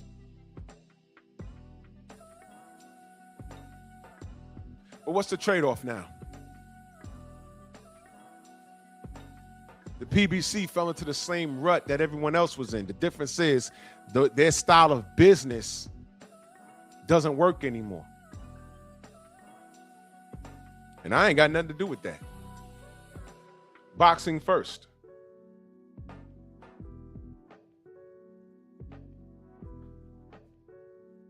Boxing first. Drew, why you turned? I'll tell you why. I just mentioned Deontay Wilder, right? What happened to Deontay, I ain't gonna get too deep into it. What happened to Deontay happened on the PBC's watch, and that's unforgivable. There's more people blaming the victim than anything, and it pissed me off. So since then, I was looking at the PBC and who's running it with one eye open, like, huh? Why is Larry Merchant sitting on the couch saying that? Oh, maybe I'm a little too black. Maybe I'm a little too, quote unquote, woke. Because the PBC was running shit at one point, and they were under crazy huge bias. And I thought we had something. The same people that was commentating in the booth with Andre Ward also picked Kovalev to kill Andre Ward, and also said that Andre Ward lost the first fight. See what I mean? And Andre Ward is great, not good, as great as he is. He says some shit that made me scratch my head like, what's up with him? But that's another live, man. I've learned, especially going into this year, I got to pull back from how I view these people. I got to pull back from how I view these people.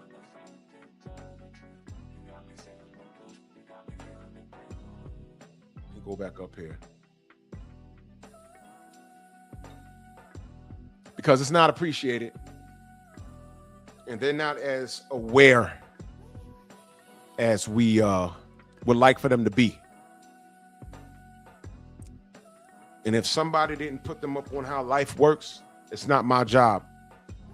704 Joe, salute. It's just what it is. So the trade-off was you had 4 sanctioning bodies that work closely with Top Rank. Hold on one second, y'all.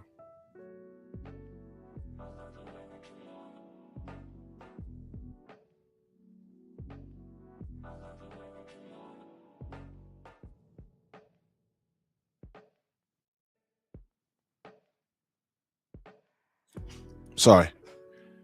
You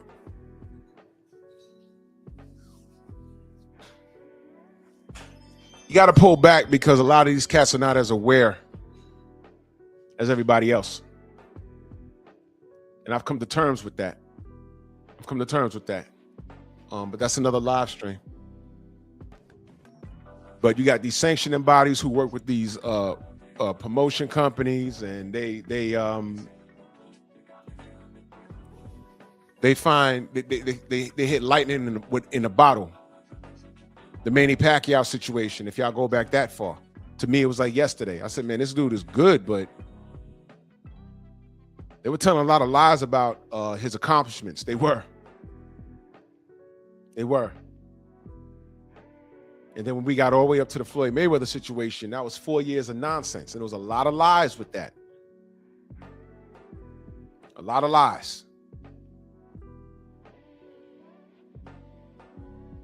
And all Turkey Al-Sheikh did was come through with real money and say, hey, man, you're the such and such champion. And your contemporary may not have a belt, but we know that that's the fight everyone wants. How about this? You come down to Riyadh and I'll pay you X amount of dollars and y'all can fight, maybe twice. And one fighter will say, I'm with it. The other one that says, well, hey, man, I got these 2 belts here, though.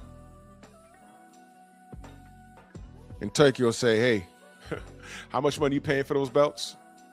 I tell you what, jump ship, let those belts go, come down here and fight this guy that everyone wants to see you fight. I'll pay you triple the amount of money, and y'all can fight for this super crazy gold with leather that's worth about $2 million itself. You would be a fool not to go do that.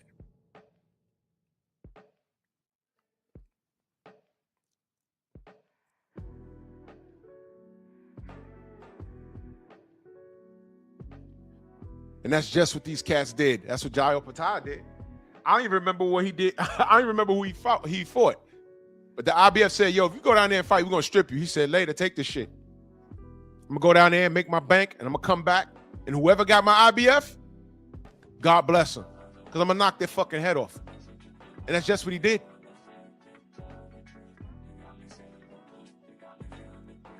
So Turkey Al-Sheikh has made these dudes powerless. You want another example? I'll give you another example. Let me read what Stormy said, though. He said, get Oscar the fuck out of boxing. Own the Ring magazine. You want to talk about selling out? Owned the Ring magazine and allowed writers to discriminate against fighters, even though it was supposed to be world recognition. Wrote negative agenda-based articles, right? And by the way, what did Oscar do with Ring? Didn't he sell it to Turkey Al-Sheikh? Whoa!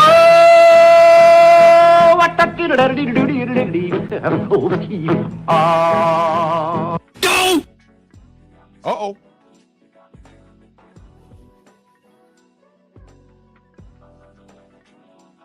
He was writing bullshit in his articles, then sold it straight to Turkey Al-Sheikh.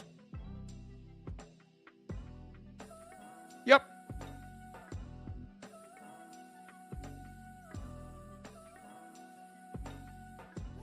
What I'm trying to convey to you guys this morning is Dana White a saint? Hell no. Hell no. Is Turkey perfect? No. But you know what? This is what boxing deserves. I'm no longer crying about no Muhammad Ali act. I know how important it is, but you know who doesn't know? You know who didn't care? Casuals. Now I was about to give you an example of what Turkey's done. He's made a bunch of fights that we would have never have gotten under his banner. You know what we didn't get, although he tried to get it done? We didn't get Tank versus Devin. 25 mil apiece. I think that's what the deal was. And Mellow Yellow said no. Mellow Yellow said no. Give me 2 Ferraris. That's what he said. And by the way, if y'all are a member on BFTB, he put up a video yesterday. If you're a member and you missed it, go listen to that video. I'm not even going to say what he said on there, but there was some more information. And let me say this. Gervonta Tank Abdul Wahid Davis is the biggest mark in boxing. He's the biggest marketing scheme. No exceptions. I'm not hearing it.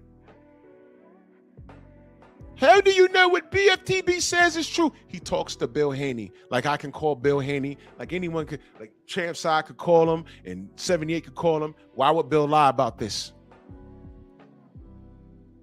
Why is Bill a liar, but you believe fucking Dan Raphael and Steve Kung Fu Kim?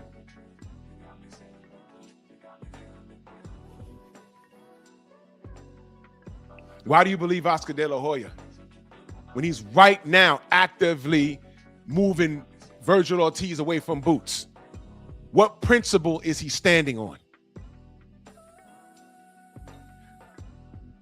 The man tried to sue Al Heyman for violating the Muhammad Ali Act. Now he's cuddled up with him.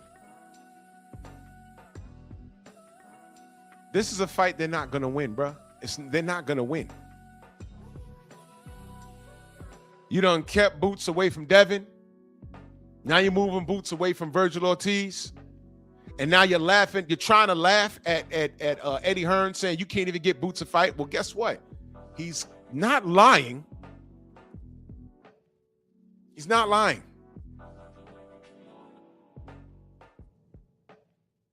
I don't know why Boots is not working independent. And more, you look at DHP and you got to pat them on the back like, wow, look at what y'all did amongst the goddamn chaos. Look what you've accomplished. Look what you've accomplished. That's awesome. I always tell y'all, all I see is the work, right? Right. Don't mind what I see, because Turkey sees it too, which is why Devin has been the highest paid fighter on his cards when Devin was on him. All y'all see, y'all small thinkers, Devin's not even the main event. Don't matter. Look at the pay. Look at who got paid. Then all of a sudden, when you refer them to an article on the internet, all of a sudden it's not good enough. Oh, well, how we know that's true? All right, fine, man. But everything you read negative about Devin is true, right? You can believe that. BFTB was cooking these fools yesterday. Because you know why? They didn't understand the question. You know that's what that was. They did not understand the question. I ain't gonna get into it, but I was laughing the whole time I was listening. I said, these clowns really don't understand the question. They don't get it. They don't get it. That's okay. That's okay. You stupid, Renzo.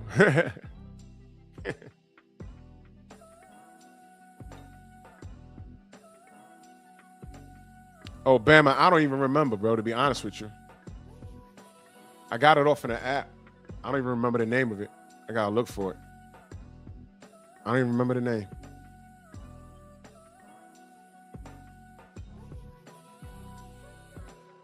I just find things that are relaxing and I change it every now and again.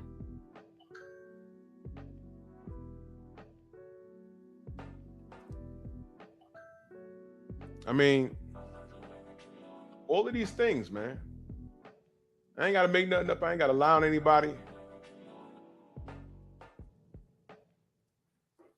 But all of these games, from top-ranked games and Bob Arum, Oscar De La Hoya openly moving Virgil Ortiz around, and he's purposely keeping him away from Boots. I want to see that fight. But if Oscar has anything to say about it, he's not going to make it. So Oscar's keeping Ortiz away from Boots, and fucking, Matchroom and Eddie Hearn is purposely keeping Louis Crocker away from Devin Haney. Sanctioning bodies got to get involved and everything else, and it's crazy.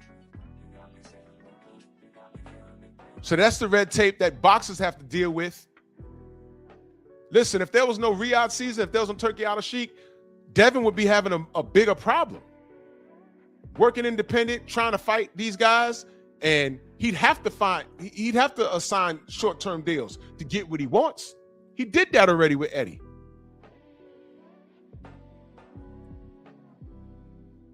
So I'm thankful that Turkey al-Sheikh came through, because he leveled the playing field. But here's the trade-off. If TKO becomes a big dog on the block, you might say goodbye to the Muhammad Ali Act. But you know what, man? Y'all don't care. Y'all wasn't worried about it in the first fucking place, because y'all were pro your favorite fighter being deterred from their contemporaries. It took 4 years to make Floyd Mayweather versus Manny Pacquiao. That was 100% Bob Arum's fault. 100%. I'm not debating that fact. I was here for it.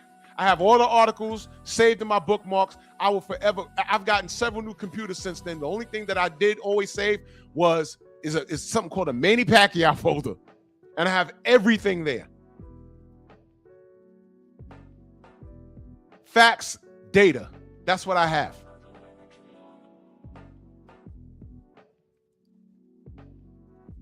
We would never have gotten Bivol versus Beterbiev if it wasn't for Riyadh season.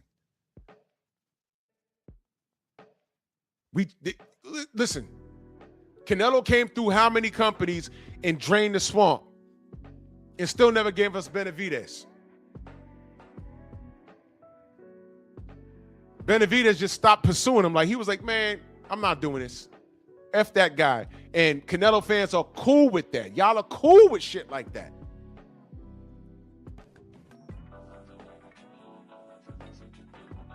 Tank and Devin.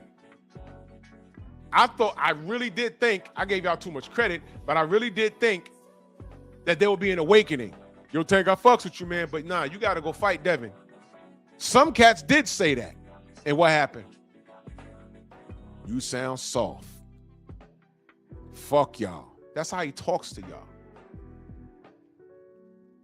Eric Jordan, that super chat, he says Miguel's 100 mad that the Ninja Sword made it fine. Yeah, you goddamn right. Give power to my nigger sword!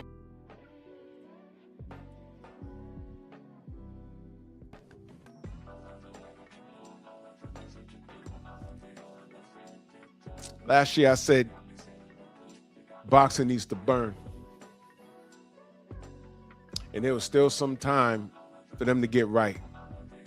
But at this current junction, I'm not going to let some casuals start using Oscar De La Hoya talking points when he's actively right now, openly saying the quiet part out loud.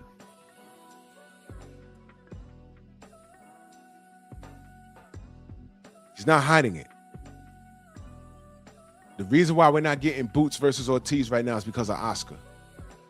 The reason why we didn't get Devin versus Boots is because of Eddie Hearn.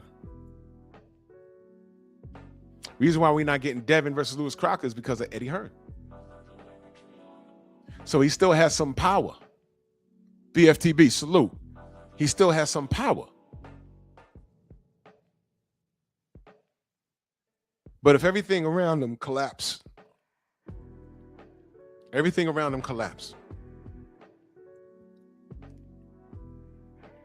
and TKO is the only big dog on the block,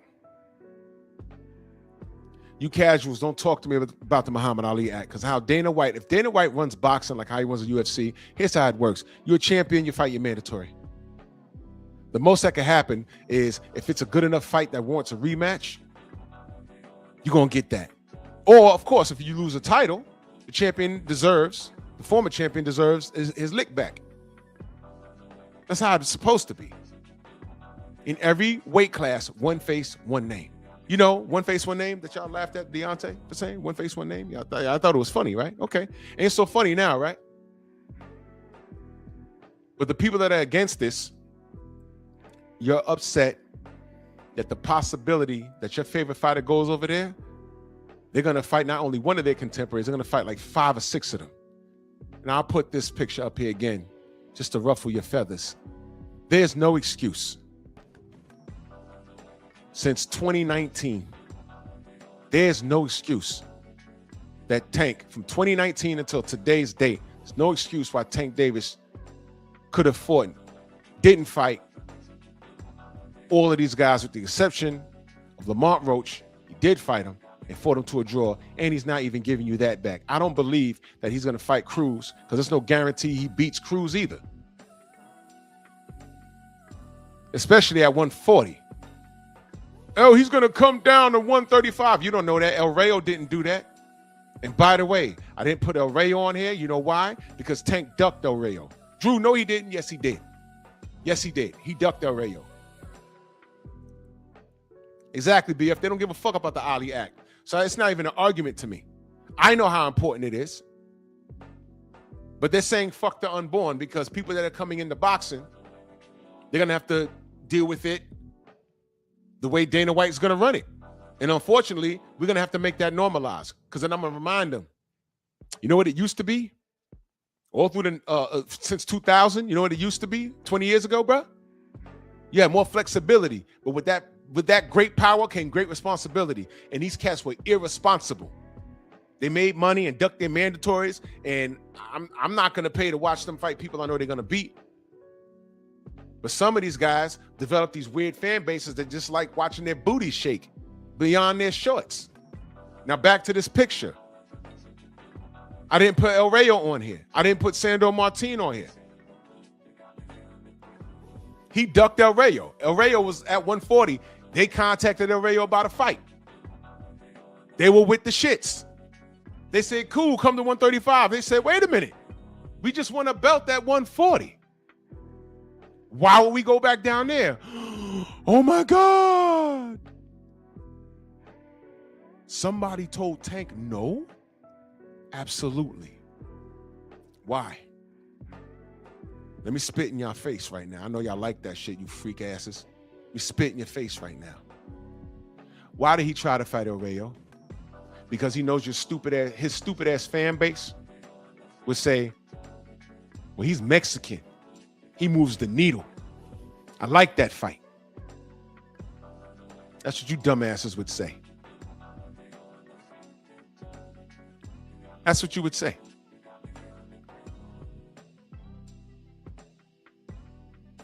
You know how cringe that is? Undermining the black dollar, but you same niggas will say, you black, right? Yeah, right. So you like the El Rayo fight, right? Okay, great. He said, screw that. I am Mexican. I'm going to make money regardless. I don't need to fight you. Now look, there was always Devin Haney. There was always Shakur. But there you go, undermining the black dollar. But your stupid ass fans would get on here and ask me, you black, right?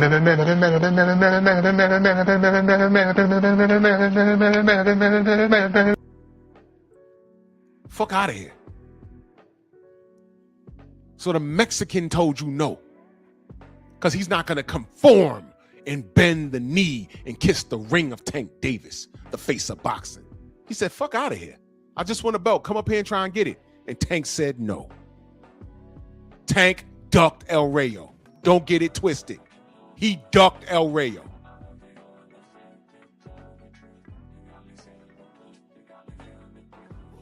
But 140 is too big. Isaac Cruz is at 140. They fought at 140. And he says, when my knee gets better, I didn't know his knee was fucked up, but when my knee gets better, I'm coming back to fight. Drum roll, Isaac Cruz. Wait a minute, you beat him. We thought you was coming back to fight Roach. You know the guy you fought to a draw? Hair grease? Remember that? All of a sudden, you finally took VADA testing, and all of a sudden, where'd your power go? Because the guy that came up for 130 pounds, he ain't run or duck and dodge. He was fighting you in the pocket. What the fuck was that? I ain't trying to put nothing out there, but he did take VADA testing, and all of a sudden there was no knockout power. There was not one point where Lamont Roach was in trouble in that fight. But never mind that. Run it back. He said, nope. He said, nope. I'm going to fight a guy I beat already. And by the way, again, if you're not a member of BFTB's channel, he put out some information that I just saw yesterday, and I'm like, oh, I'm not going to say anything, but I'm like, oh my God, bro. Tank is a boodissy. He's a booty and a pussy at the same. He's a boodissy. He is the worst. The biggest marketing scheme I've seen in boxing to date.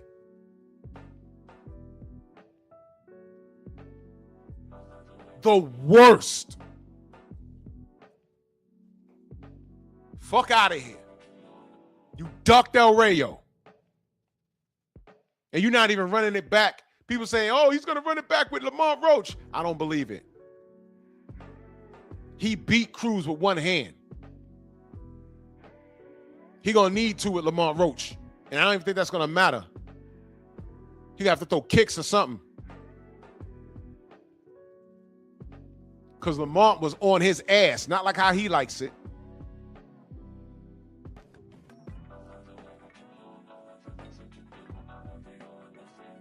And I appreciate that, BF. I ain't gonna say nothing, but I listened to it last night. I was like, yo, what in the actual ass? Y'all, yo, listen, you gotta be a member. I ain't saying shit, but I know what I know. Just like I know these 15 faces here, at any point from 2019 to current, he could have fought all of these guys at some point, and he didn't do it. He didn't do it. He gave you a bunch of shit that we didn't ask for. And y'all celebrated mediocre shit, and y'all accepted as excellence. And I call bullshit on it. But this is what you do.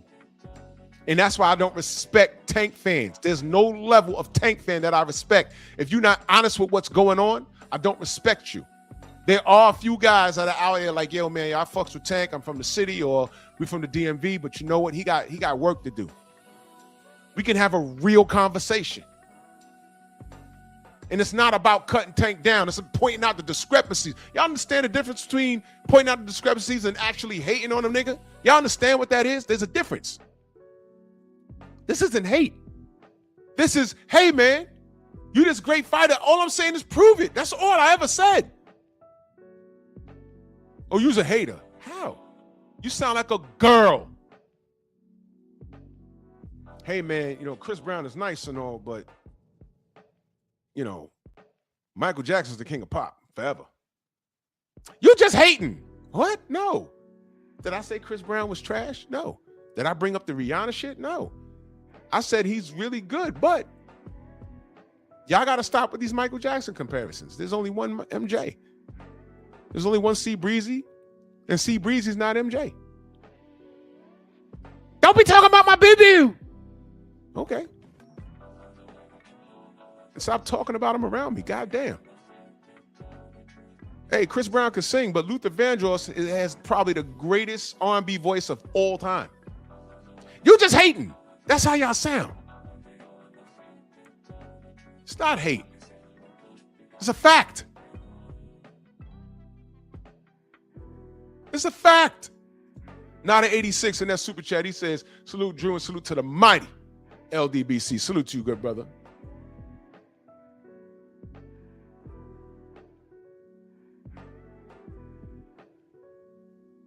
Delano, why are you always trying to engage with me on some beef shit? What is wrong with you? If I'm not bringing up Ryan Garcia, why do you think I'm doing it? I brought him up earlier before you pulled up.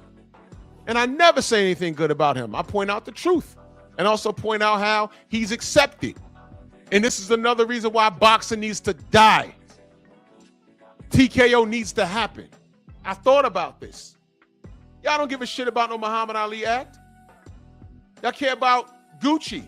Y'all care about yourselves. This whole time. If y'all cared about fairness in the Muhammad Ali act, why the fuck why the fuck y'all supporting KO, hoping that Devin Haney gets frozen out of opportunities when all Devin's trying to do is fight the best? How the fuck do you celebrate that? People actually trying to do shit. Motherfuckers be resurrecting people that are very inconsistent in their careers. You keep talking about Gary Russell Jr. Great. What is he doing? Tell me what he's doing. He looked outstanding in his last fight. What is he doing next? Did I ever say he was trash? No. I'm like, yo, more. Give me more of that. What's up, bro? When it came time to fight Devin, a fight that we made here, what happened? I tell y'all this a million times. Batman was a regular on my show. His brother. He said, I don't know, Slam, Dad don't want the fight. I said, your dad don't want the fight? He said, Slam, I don't know why. Well, there goes that. They ain't listen to their father.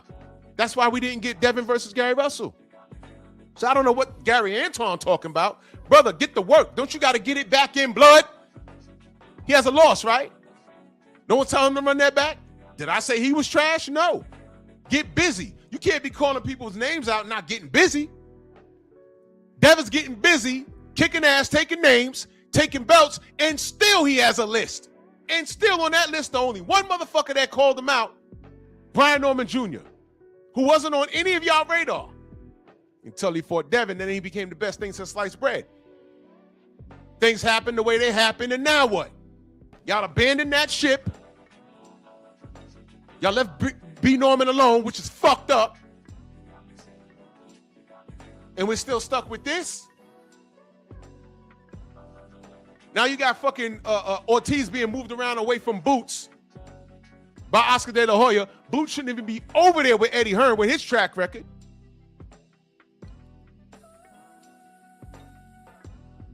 Getting AJ beat, hiding beat samples from Dillian White. Oh, Conor Benn can't fight in the UK. Bring him over to Florida. That's the guy you went to work with? And then I look at Devin Haney. All I see is the work. And y'all don't see it. So with that being said, I say, and suddenly, I want TKO to win. Because fuck y'all. Seriously. I don't care no more. Because y'all don't care. Curtis Robinson in that super chat salute you, brother. He says, great content, telling the truth. I'm on a job, brother. I'm on a job. Win or lose, I'm on a job. Charles Toon, salute. Delano, they all cut from the same cloth, man. They all cut from the same cloth. Don't talk to me about no boogeyman. It's Debo Dev, Debo Dev, Debo Dev, Debo Dev. That's the only boogeyman. He's pillow-fisted. What do they say about the boogeyman? He can't hurt you. There's no monster under your bed. There's no monster in the closet. Don't worry. What happens is there's some shit really in your goddamn closet. It's going to eat you up. That's how you feel as a kid, right? There's only one boogeyman. That's Debo Dev. And you see, this is the bullshit. See, watch this. Who's ducking Gary Russell Jr.? There's only one boogeyman. I just said, Delano. I'm not doing this with you this morning. I just said. They were supposed to fight coming out the pandemic. BF, you still in the chat? Andrew Toppin, salute. Slim Hussein, salute. That fight was almost done. Team Russell said no, bro. Team Russell said no. Did I say he was scared? No. I'm saying the fight ain't happening because of Team Russell, not DHP. It was them. He's not a boogeyman. I don't even know what Gary Russell Jr. is doing right now. And he's a cool dude. I hung out with him.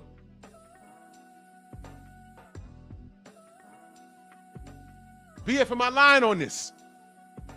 Team Russell said no. It wasn't Gary, it wasn't DHP, it was Russell. We were all here for that. Batman was on every kind of panel. He was everywhere. And we were this close to making that fight. And his father said no. That's just what happened. I'm not talking bad about anybody. I'm not talking bad. I'm just telling you what happened. Now, as far as Gary Antoine is concerned, he's just talking. You want to get the attention? Do something worth getting.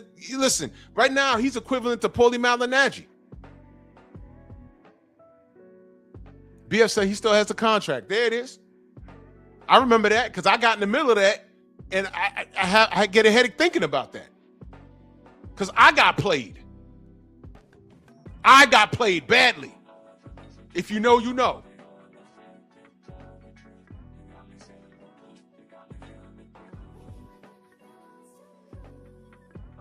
Oh. Y'all know that?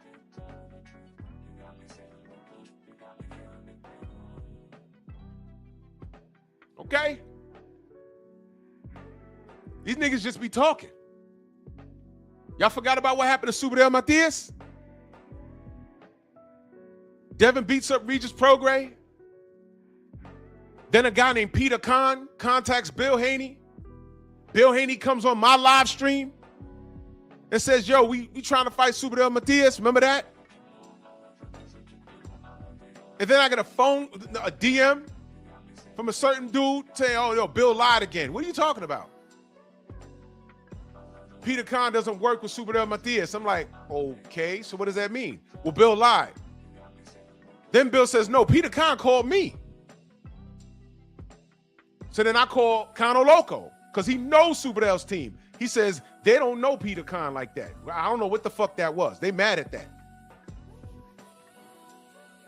And then I did a live stream. Remember the live stream I did? I pulled up Peter Khan's box rec. I wasn't doxing him. I said, listen, y'all like calling Bill a liar. Here's what you do. Write Peter Khan an email or call his place of business or fax him. It's all on box rec. I'm not telling y'all to dox him. I'm saying just ask the question. Y'all are on here talking about Bill's a liar. I said just ask the question. Who called who? Did Bill call you or did you call Bill? That's number one. And number two, do you work with Team Matias? Y'all remember this? Did anybody in my chat do it that was calling Bill a liar? I bet they didn't. I pulled up the box rec. And as fate would have it, Team Matias was in studio with the boxing voice, and guess who pulled up on them on the phone? Bill. He said, all right, I was talking to the wrong person now, but I got the right people now. What's up? What y'all want to do? They said, yeah, Super, his hand is broke. He broke. He hand broke. We get back to you in 2 weeks. In 2 weeks, we get back to you. We fly you out to Arizona. Remember all of that? And what were my live streams? I said, we're going to wait 2 weeks. And after those 2 weeks, I said, this is the longest 2 weeks. 2 months, 3 months, 4 months. Y'all remember this? And we never got the fight. I still had one troll coming there. Matias is going to come through, and he's going to beat Devin Haney. I'm like, all right, well, when? That's all I ever say. Your guy's going to beat up Devin? Okay, when? His response, Mami Bicho. Okay. And then I go to his page. He got a picture of Devin on the floor, Ryan standing over him. I already knew what time it was. You see, guys like that, you don't even respond to.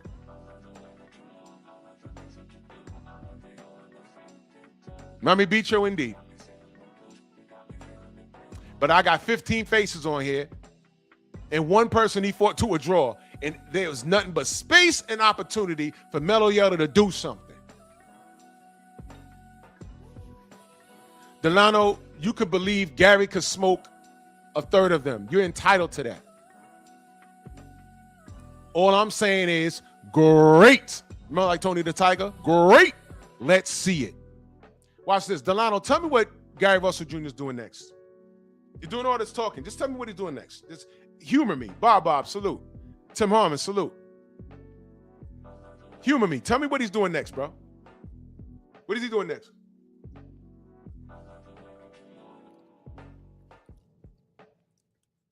What does he got lined up next? Stop telling me what he couldn't do. Because I might rock with you. He could beat a lot of these guys. I think Jorge Linares, ain't he retired? He's retired, right? So, all right. Loma, you want to run that back? I don't know. Is Loma coming back or what? I don't know. Mikey Garcia's retired. That's the end of that. Sandro Martin got rid of him. Devin, he ducked that. Who else, man? What is he doing next? Tell me what he's doing next. He looked good in his last outing. Can he get a name? Marcus Wall, salute. What is he doing next since you want to talk about him? But you see, here's the thing. This actually plays into my point. All this shucking and jiving that these niggas are doing, you fucking with TKO ran by Dana White, ain't no shucking and jiving. Either you're ready or you're not. He's calling up Roach, but he is running scared. Is that a real thing? He called out Lamont Roach? Because I don't know. I like that fight. He's calling out Lamont Roach. And what makes you think Lamont Roach is ducking? Is Lamont Roach ducking, or does he have bigger and better things on the horizon? For Lamont Roach right now to fight Gary Russell Jr. is a step backwards. Why? Because Gary Russell, as talented as he is, he hasn't been active enough to do. He hasn't done anything. Lamont Roach got a draw with Tank and a draw with Isak Cruz. He wants to run it back with Cruz, but Cruz might get that payday snatched by Tank Davis. Now, Tank Davis has told Shakur no fight. He told Lamont Roach, I giveth and I taketh away. So what makes you think he's going to run it back with him if he fights and beats Isak Cruz again?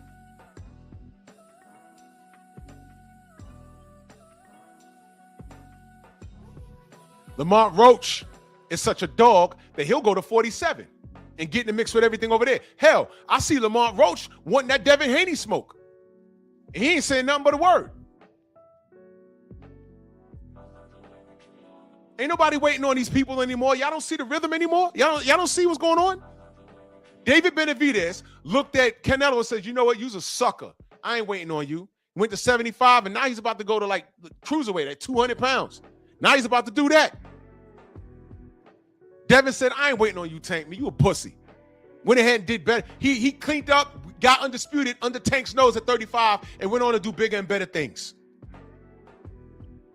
Shakur said, man, Tank, I ain't fucking with you. Now I'm at 47. And now he's finally fighting a real another real contemporary.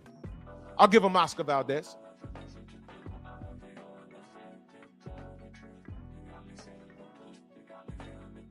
Everybody working. Nobody needs Tank. Watch this. Why does Tank need a Mexican to make millions? But the Mexican will tell him no and be content making less than millions fighting somebody else. Bud Duck Benavidez fucked around. I'm sorry. Canelo Duck Benavidez fucked around and found out fighting Bud and got smoked. What are we doing here? But all of this dysfunction plays right into the title of Simian Saturday, episode 9. Boxing as you know it needs to burn. I want it to burn. No, I don't know if Cruz is on the level of Mr. Gary Russell. Gary Russell is held to a high standard, but he ain't active enough. I'm actively looking for him to be more active. Like, what are you doing, bro? All this talent, why are you not fighting?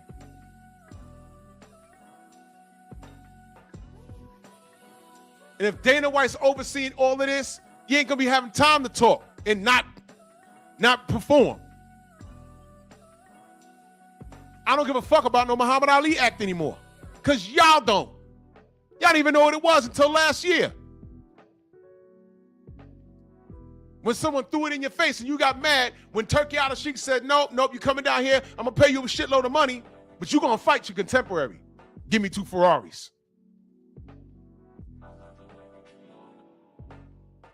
You was already getting 25 million. Why the disrespect?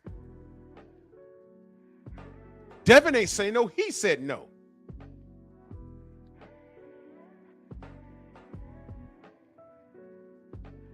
All of this shit. This is why I need boxing conventionally as we know it I don't care about the Muhammad Ali because y'all don't know. Y'all can't even explain the shit. Y'all gotta Google it.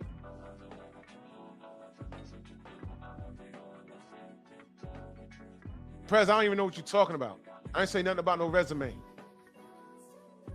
I don't even know what you're talking about. Guess who else Teofimo Lopez has a better resume than? Tank Davis. Tank was never unified. And Teofimo, with his better resume than Devin or Shakur, ducked Devin, tried to freeze him out in cahoots with the WBC and the WBO, Press. Do you know about that? That's what you call fool's gold. Prez, do you know I asked Teofimo Lopez about that? And he lied to my face. He said the fight has more emotion. Nah, the fight had more emotion at 35 when Undisputed was on the line. And then when you got in the ring and fucked around and lost to George Kambosos and made him a notable name, you openly said, you know what I was going to do with it if I got the belts. I was going to drop him and make it harder for Devin Haney. And the latest fiasco was $11 million to fight Devin Haney. Your man said no. So please don't talk to me about Teofimo Lopez. And I like how you put Teofimo Lopez got a better resume than Devin or Shakur. He got a better resume than Tank. And Devin got a better resume than all of them niggas. And by default, Teofimo's such a coward because he's ducked Devin Haney. And as a matter of fact, he don't have a better resume than Devin Haney. What are you talking about? Teofimo's never undisputed. He lost to Kambosos, who lost to Devin 2 times in a row. On his own soil. No.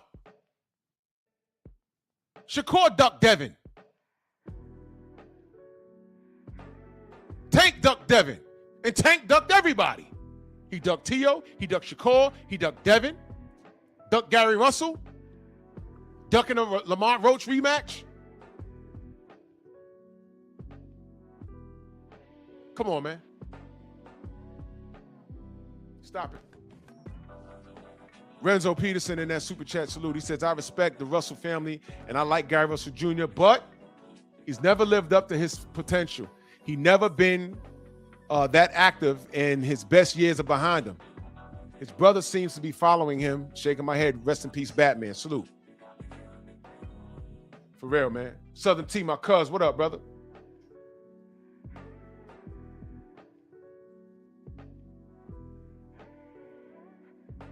Man, fuck Teofimo Lopez.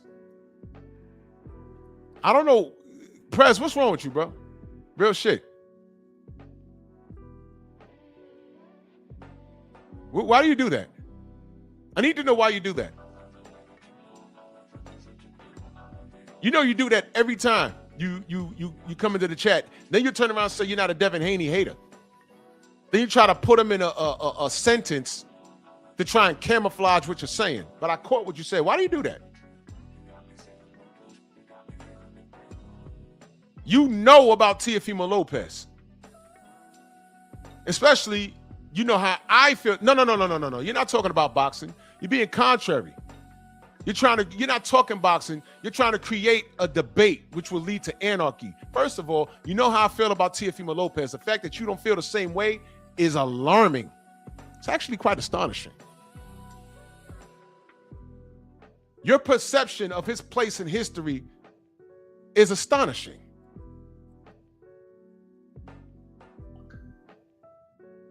And you conveniently left Tank Davis out of that sentence.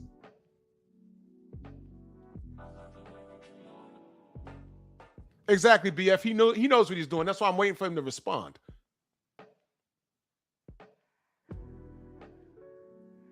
Delano, I don't know what this obsession is with you and Gary Russell Jr., but you need to write him an email and tell him to get busy. When he does something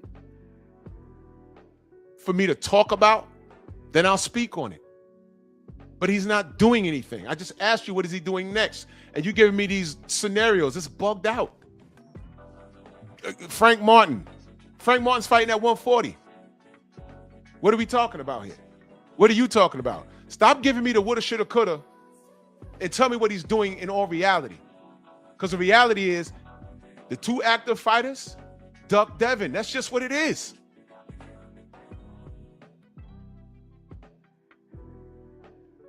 He says Tank Davis didn't get a chance to fight T.O. and never wanted to fight him. Well, whose fault is that? Watch this, y'all. Whose fault is that? Tank Davis didn't get a chance, meaning, was he in active pursuit of fighting Teofimo Lopez? Look at your words. Look at your words. Look at your words. He didn't get a chance to.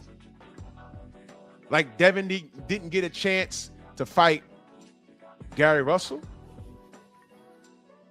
Because when the opportunity was there, he said no. Just like Devin didn't get a chance to fight Teofimo because Teofimo openly admitted to playing games. I have all the audio in here. Just let me know if you want to hear it. I have video too. Let me know if you want to see it. Just like Devin didn't get a chance to fight Shakur, which means somebody was in active pursuit of fighting him. And they said no. He says Tank didn't have T.O. on his radar. I'm glad you said that. Once upon a time at 135, Teofimo Lopez had 3 belts. Where was Tank? And Teofimo checks all the boxes. He speaks Spanish. He's Latino. Because Latinos make more money fighting black people than black people fighting black people, according to your ideology. So please explain, why didn't Tank have a man that was unified champion on his radar? Go. I'll give you a minute. Because he's the A side now. He's the A side.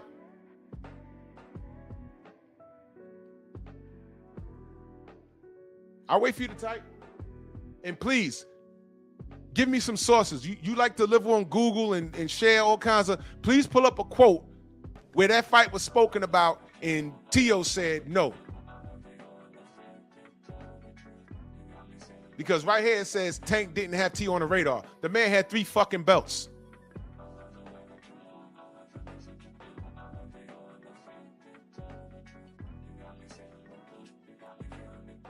BF says Tank said a while ago that he would fight T.O. on a 7-fight deal. Oh, the 7-fight deal. That thing. Oh, man. I was waiting to see. I didn't know that T.O. was on that list. Look at this. Tank cares about money, not belts, and if can make more money without taking the risk. Okay, this is the part where I put up this picture.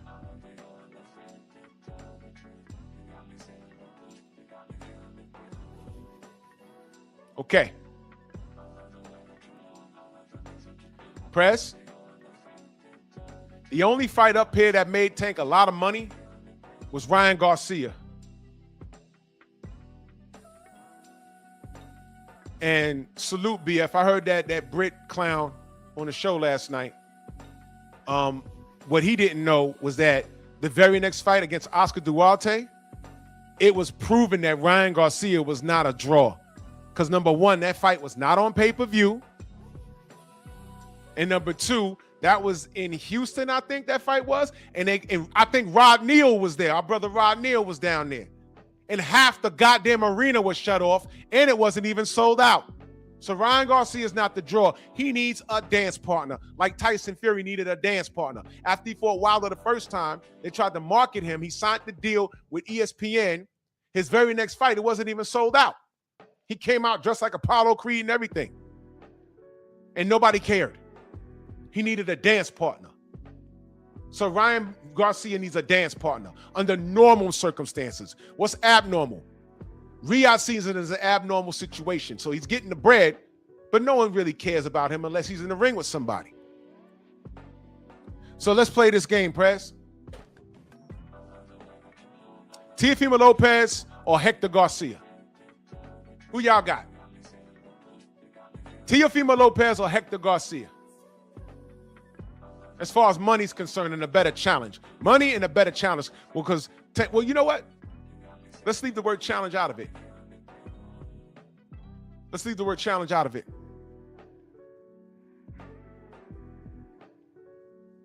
Hector Garcia or Teofimo? Hector Garcia or Rolly Romero? Hector Garcia or Mario Barrios? No, I'm saying Hector Garcia. I'm sorry. Teofimo or Rolly? Teofimo or Mario Barrios? Teofimo or Isaac Cruz? Stop asking me about Devin, Prez. We're talking about Tank. Further proof that you can't talk about one without talking about the other, because it proves my point. Because this meme was made by the general. Stop discrimination. Y'all all talked about Devin's lack of pay-per-view buys. But prior to fighting Tank, none of these motherfuckers sold anything. Tank is the draw. But I've heard motherfuckers come up here and say he's not fighting Devin because he's not a draw. But if Tank is a draw, what does it matter? What does it matter? This is Wilder and AJ all over it again. I'm like, why do y'all care about what Deontay sells if AJ's the sell? He's the draw. Why do y'all care?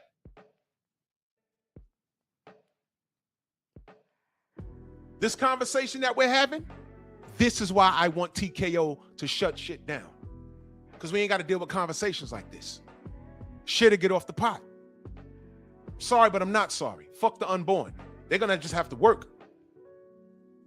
None of these fools had any pay-per-view numbers to even count. I don't care if those numbers are incorrect, 200 to 450,000 pay-per-view buys, undisputed champion, or if it was 50,000 buys. It was all more than what any of these motherfuckers made as far as sales is concerned.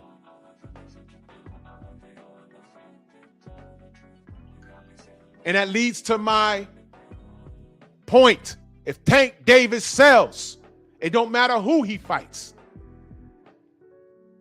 It made no sense for him to duck Devin when she was a contemporary. It made no sense for him to duck Shakur, his contemporary with a belt.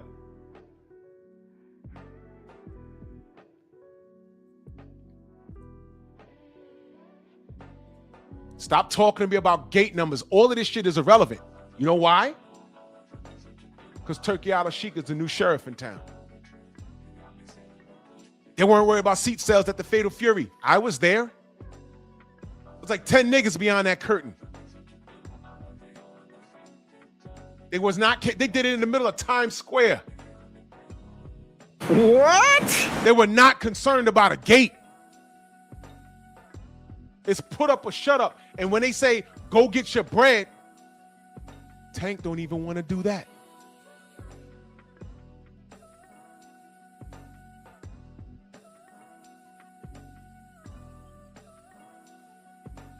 That's a stupid statement. And I'm glad these two were in the chat because this proves my point. This is why suddenly I want TKO to win. Fuck the Muhammad Ali act because these niggas ain't doing anything.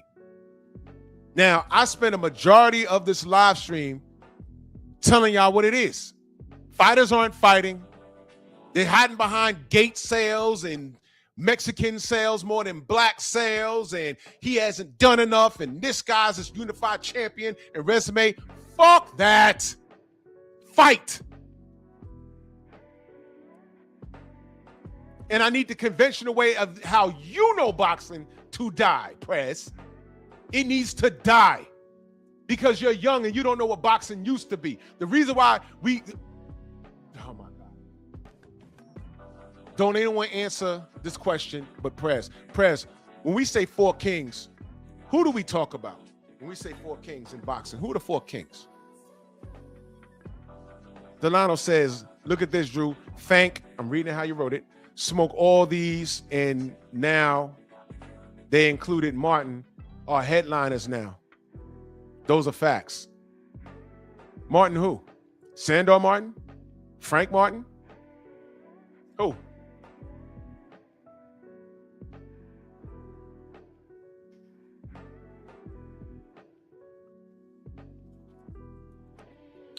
Prez, how many fights you've paid to go to? He says, yeah, Turkey saved you guys. Who's you guys? Who's you guys? No, what Turkey did was he shined the spotlight on you guys. That's what he did. He shined a light on you guys, and he put up a mirror in your face. Look at you. You guys are bitching and moaning that all the rest of the boxing world just wants to see your guy that you root for, whether it's AJ or Tank, fight your contemporaries. That's all we ever said. And you guys are saying no, because his contemporaries don't make enough money. They don't bring nothing to the table. And all this conversation that makes no sense. And then you swear, oh, I know business. No, you don't. You've never seen a contract. You don't know how they work. You never spoken to anybody inside the industry. I am the closest one. Well, me and BF. We know these things because of who we associate with and who we speak to. And we dumb the shits down to a science like, yo, man, all we want is for this guy A to fight this guy B. And you're in my chat talking about dead crowds in Saudi. What do you care about a dead crowd in Saudi when you haven't even gotten on a plane to go anywhere? Well, I'm sorry. Didn't you say you've gone to Nigeria? Great. How many boxing matches have you took money out your pocket to go and support? How many pay-per-views have you bought? What do you care about dead crowds? I want the best competition to test their mettle. That's it. The last 2 decades, I've listened to these arguments online, everywhere. It's like, what are y'all talking about? But get back to my question. Mook, what up, bro? Okay, great. Duran, Leonard, Hearns, Hagler. What do they have in common? What do they have in common? Duran, Leonard, Hearns, Hagler. What do they all have in common, Press? Now I got to teach this kid something. You got to be patient with the youth.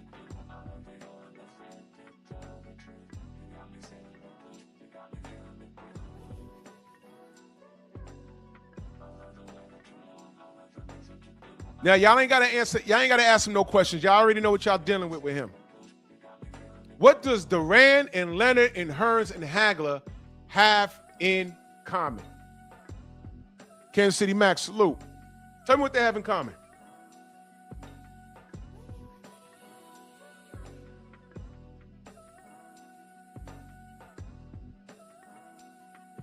It's very simple. It's very, very simple.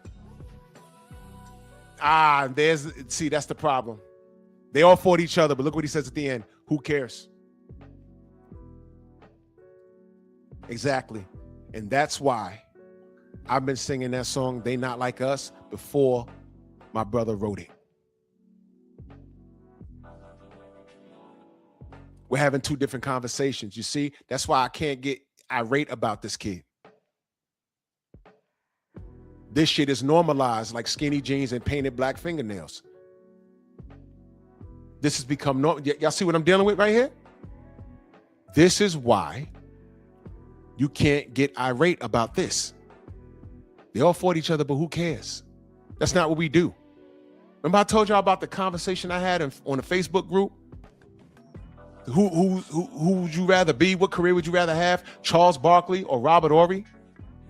Everybody that said Robert Horry were in their 20s or teens. And I said, well, why are y'all picking Robert? Oh, because he got like 7 championships.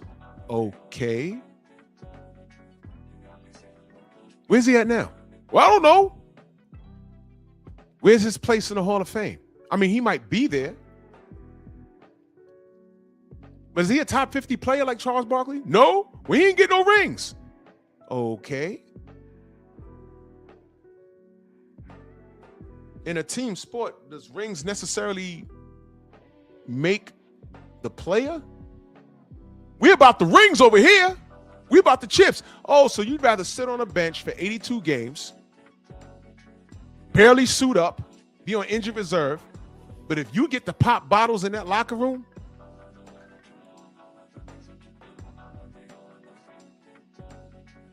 then you did something.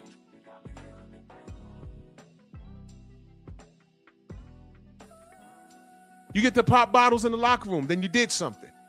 Now, I'm not saying that that's Robert Horry. That wasn't what I was saying, because Robert Horry is Mr. Big Shot.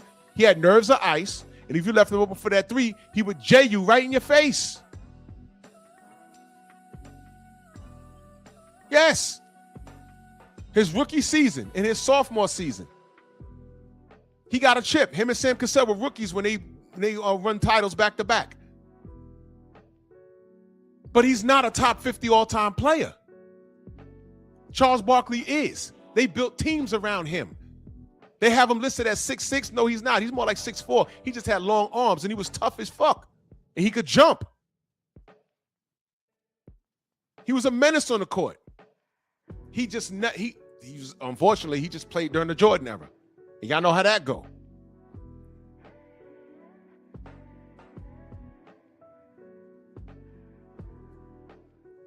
He had his own shoe deal. He was on Dream Team 1, a perennial all-star. But I had a bunch of kids talking about they'd rather be Robert Horry because y'all reading these stats, but stats don't always tell the story. So then when I asked the same question, I said, well, how about this? Who would you rather be? Patrick Ewing or Luke Longley?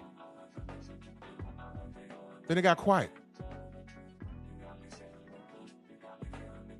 Why? Why not Luke Longley? Luke Longley got 3 chips with the championship Bulls. He was a starting center. But Patrick Ewing is a top 50 all-time player. What are we talking about? He had a shoe deal, Dream Team 1, perennial all-star. But you're going to tell me, because Luke Longley has 3 chips with the Bulls, you'd rather be that? What are we talking about? So now let's look at this comment right here. They all fought each other, but who cares? It matters, press. It matters. Because all 4 of them wasn't walking around posting high saying, I beat his ass, I beat his ass, I beat his ass. And they got these unconditional fan bases agreeing with them. Oh, I like Tommy Hearns because I like his Jerry curl. I like Marvin Hagler because of his bald head. I like Sugar Ray Leonard because he's pretty with straight teeth. I like Roberto Duran because he's Latino. We wasn't dealing with that. Now you could beat him, beat him. Coach Hudson, salute. You could beat him, beat him. Let me see it. I never rocked with a fighter to the degree where he could talk about what he could do and he's just not doing it. I never. And then if I get a chance to talk to the fighter, hey man, why you weren't fighting, Joey Spaz over there? I know you could do it. And if I tell him that, he tells me, fuck you. You sound soft. That's your response?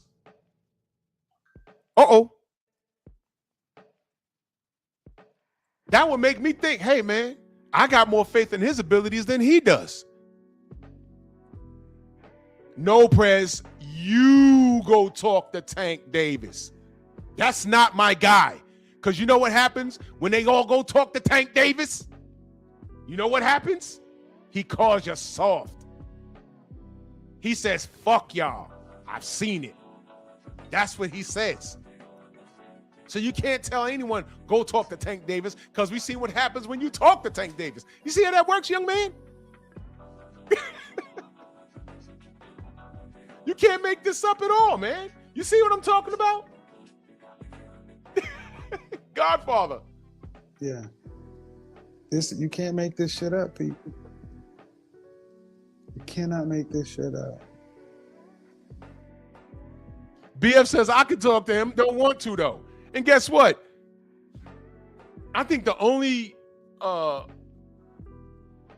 YouTubers that I know that has actually spoken to Tank. That's Blue Blood on the Rise podcast, and Champside actually interviewed him on The Move.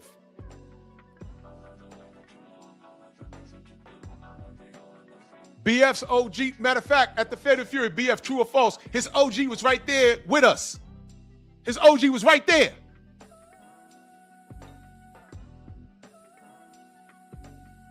BF, with all the truth he tells about Tank, there ain't no death threats like you, I'm not saying Prez is doing this. I'm saying like these stupid ass fans are doing. There ain't no death threats because you know why? BF ain't lying on this kid. No one's lying on him. I was just in the space like, yo, what the fuck? This kid's a killer. Can I see it? Haven't seen anything yet.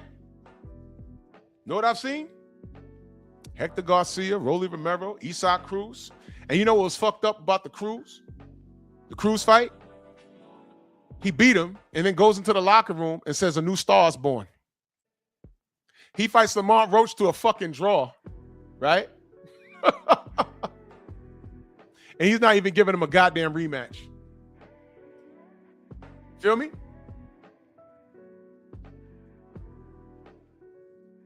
But then I get his dumbass fans asking me, Drew. I'm saying, Drew, you black, right?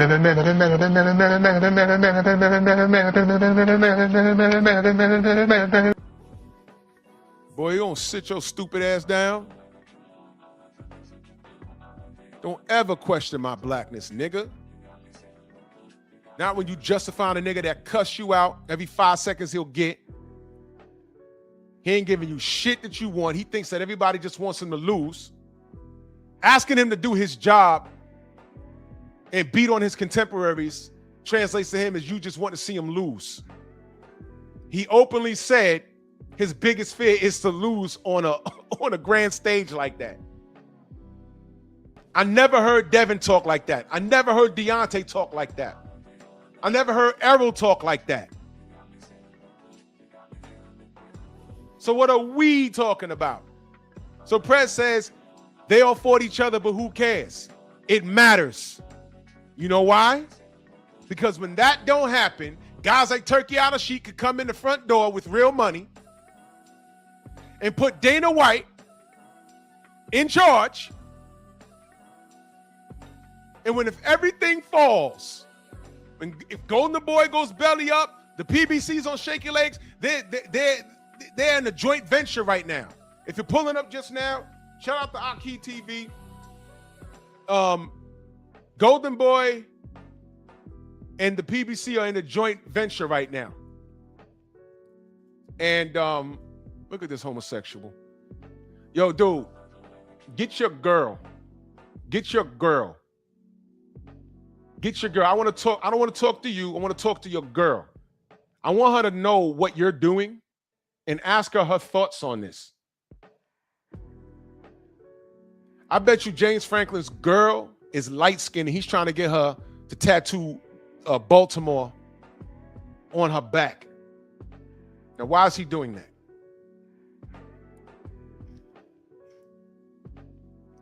He is probably dating a little light-skinned chick and wants her to get Baltimore tattooed on her back. Now, why the fuck do you think he's doing that? Why do you think? Just take a guess. Take a wild guess why this dude is dating a woman, a little light-skinned chick, and he wants her to get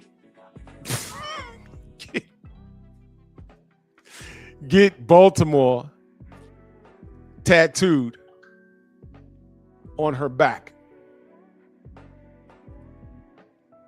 Let's take a wild guess.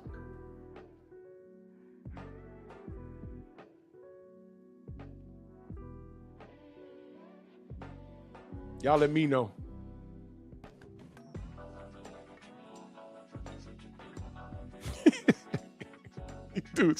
You dudes are creeps, I swear to God.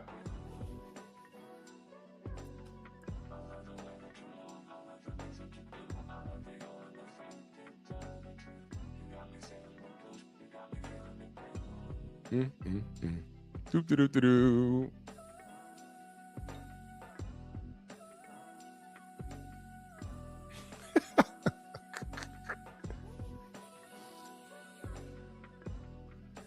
Brother said it don't matter.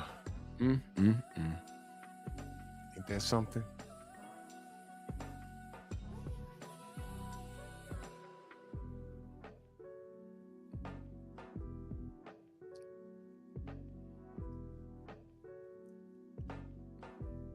These dudes is more invested in what we say.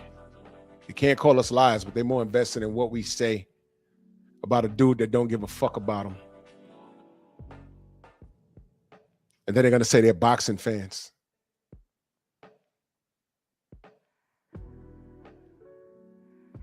Ain't that weird?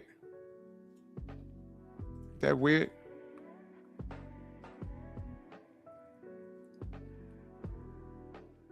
Nigger. That's strange, right? Corner girl salute. Exactly. That's what it is. So you can imagine this Tank. This dude had sex with his woman from behind and he likes the smell of eggs. He likes the smell of eggs when he has sex. Come on, baby, let's go get some Chipotle, extra black beans. Baby, you know what that does to me? I don't care. He don't. He really don't. Big Joe Townsend, salute. He really don't. Snoop, what up? Isaiah, what up? He really don't. This nigga likes the smell of eggs.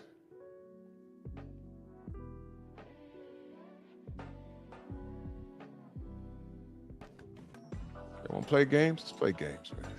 Let's play games since you want to do it. Oh boy, let's play. Y'all don't want to. You know, I'm asking real questions. And I'm saying, hey man, you know, let's get these real fights going. I want the real fights, and these motherfuckers, they just want to protect their love interest. That's what it is. You're protecting your love interest. You guys are creeps. No bullshit. Y'all are creeps. Where's that? Oh, here we go. I got y'all right now.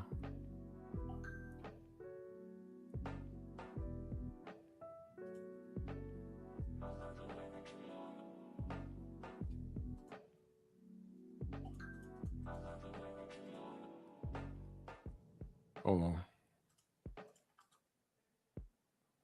Oh, sham it. Hold on. I'm sorry, y'all. I'm sorry. I'm moving stuff around. I'm sorry. Give me a second.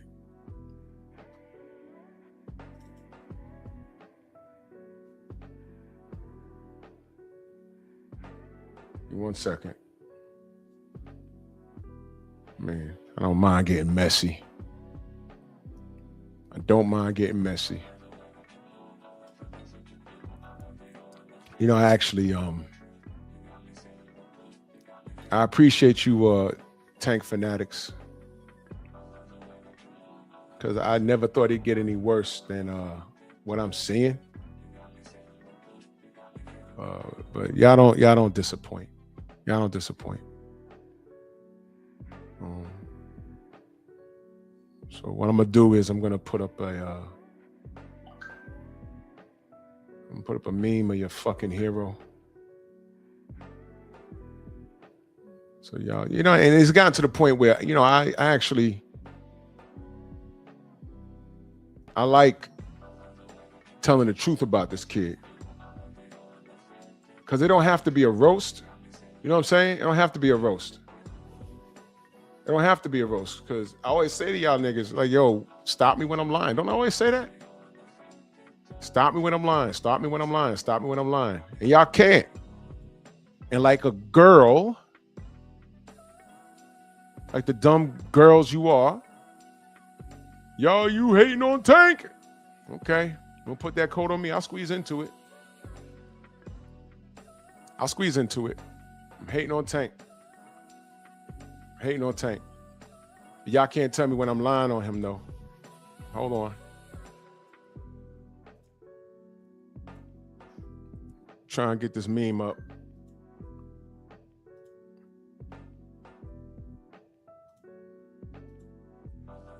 Since we want to play games. I'm telling you, this is what I did to the general yesterday. You know what I'm saying? I was trying to talk boxing. And then, you know, James Franklin with the Tank back shots, putting LDBC in his name. You know. Oh, let me take this one. Made it a roast session. Oh, I found it.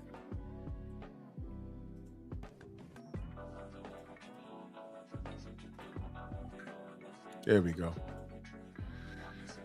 Y'all gonna learn to stop playing with me. That's real shit. Y'all wanna play? Y'all wanna play? Let's play. Let's play.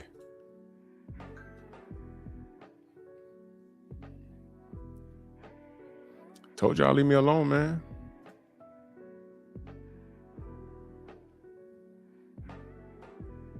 Let's get the number one tank whiner up here. Number one crying ass nigga up here. This nigga will take he will take poop and put it on your plate and say that's the protein with your pilaf rice and broccoli. You gotta eat that. I don't like to eat that. Nah, well, I think you should eat it. I think you should eat it. I think you should eat it because, you know, Tank said so. Let me read this super chat before I put the shit up. Dalton Smith said he's going to outlast my Tia stamina. He might. He might. This crying ass nigga up here. Now, James, go ahead and make another account and come back.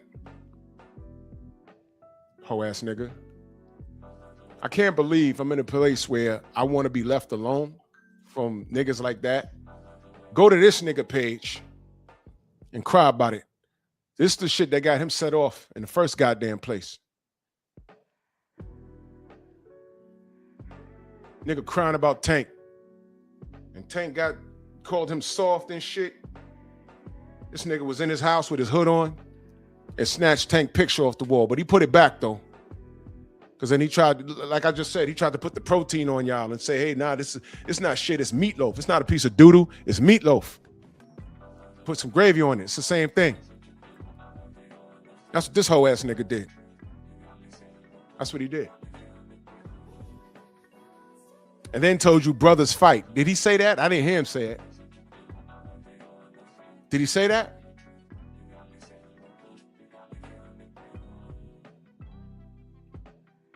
Did he say that? Interesting. I'm not telling anyone that, I don't have no brothers that talk to me crazy, especially the niggas I never spoke to. Fuck out of here. You got one time to talk to me crazy, but these be y'all niggas.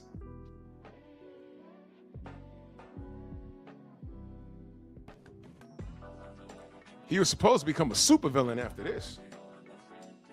But nope, family fights. Ain't that right? That's what I thought. Crying ass niggas. Where's that other one I have? Ah, yes. I gotta start renaming these shits, man. Cause I got so many things, they get lost in the shuffle. But my meme game is mean. I have a mean meme game. Cause you know, putting you monkeys on blast is child's play to me. Can't take a joke? All right, cool. I'm not joking then. It's fuck you in real life. You ain't gonna do nothing. You know I'll slap your jaw off. Fuck you mean? Fuck out of here, nigga. Since we talking, you see comfort in these apes, man. You see comfort in them. And this is why I need TKO to win. Magically, I'm pro Dana White now.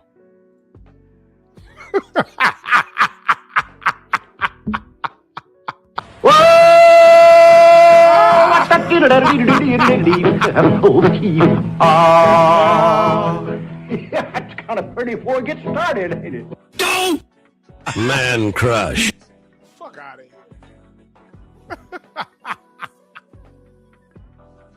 Had to put the light-skinned ape up there. Fuck out of here, light-skin. Oh my God, man. How about a nice hot cup of shut the fuck up? Good Lord, Miguel Dirty Whores is 100 mad that Miguel Jerome and the Machine ran the train, clapping from the late night to the early morning, now stuttering.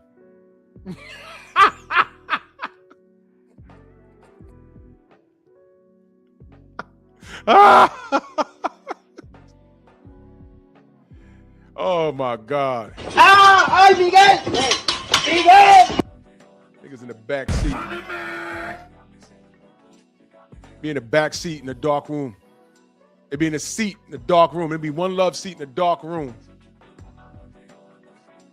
All you hear is, bend over, Baltimore. Like, what the fuck's going on in that room? All you hear is,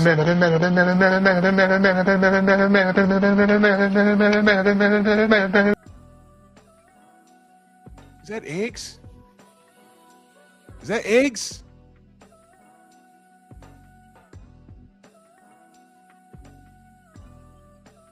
Can't hold these niggas to no high standards because they have no standards. Repeat, you can't hold these niggas to no high standards because they don't have any standards.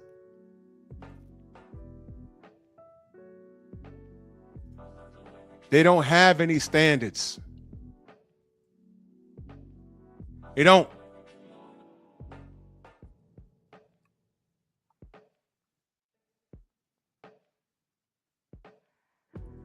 Wake up and smell the failure. So in reference to the Muhammad Ali Act,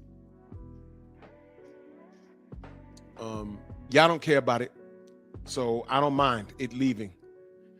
But when it's a situation, I hope TKO takes over and runs shit. I said last year this bitch need to burn.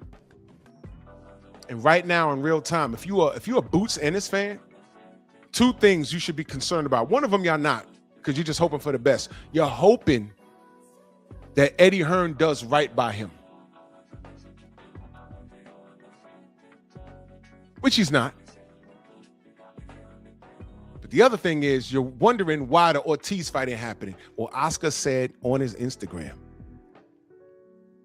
he's not making that fight because Ortiz has different plans. He said, imagine Errol Spence versus Ortiz in Dallas.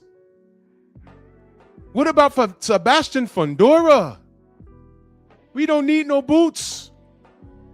I'm going to start putting people on blast for violating the Muhammad Ali Act. You tried to sue Al Heyman for violating the Muhammad Ali Act, and now you're working with him because you need to. And I'm glad my brother brought up that 7-fight deal with Tank. Well, what the fuck happened to it? What's better, Tank Davis 7-fight deal or Devin Haney's list? Because at least we know one of the motherfuckers was real.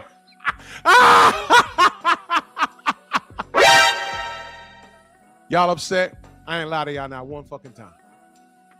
So salute the turkey out of shit. Salute the Dana White. Nothing's perfect, but y'all don't care. So if you don't care, if you like it, I love it. If Dana White ends up running this whole shit and your favorite fighter either has to shit or get off the pot and he chooses to get off the pot, he's a duck.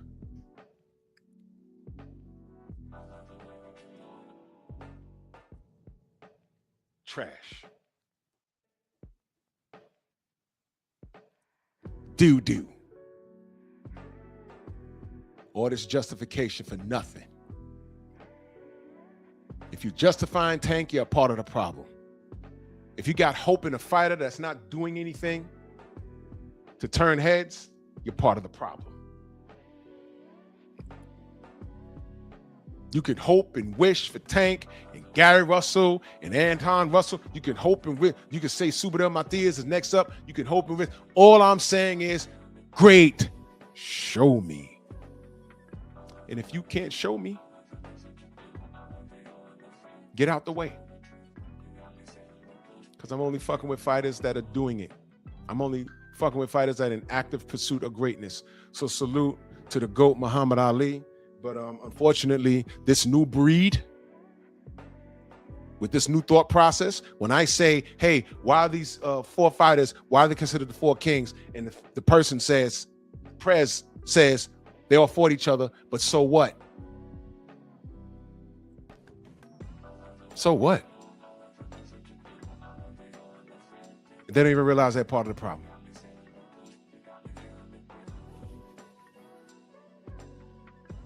This is what they do. That is the problem. Eric Jordan says, hello, monkey, was crying about cyberbullying. Get the fuck out of here. James, you ain't gonna make no more, you ain't gonna get my views up, nigga? Hello, monkeys. Nothing, James? You ain't got another channel you gonna make?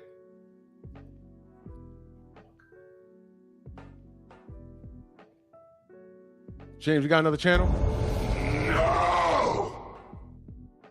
You'll make one tomorrow. You orangutan.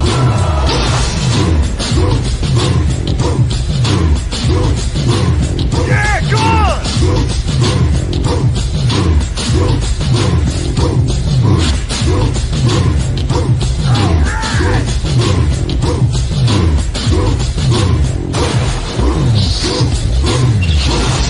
Yeah, man, come on!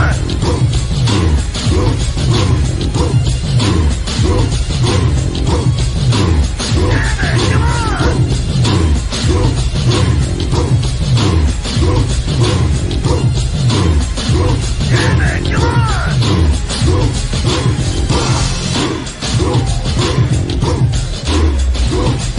Yeah, man, come on! Yeah, man, come on!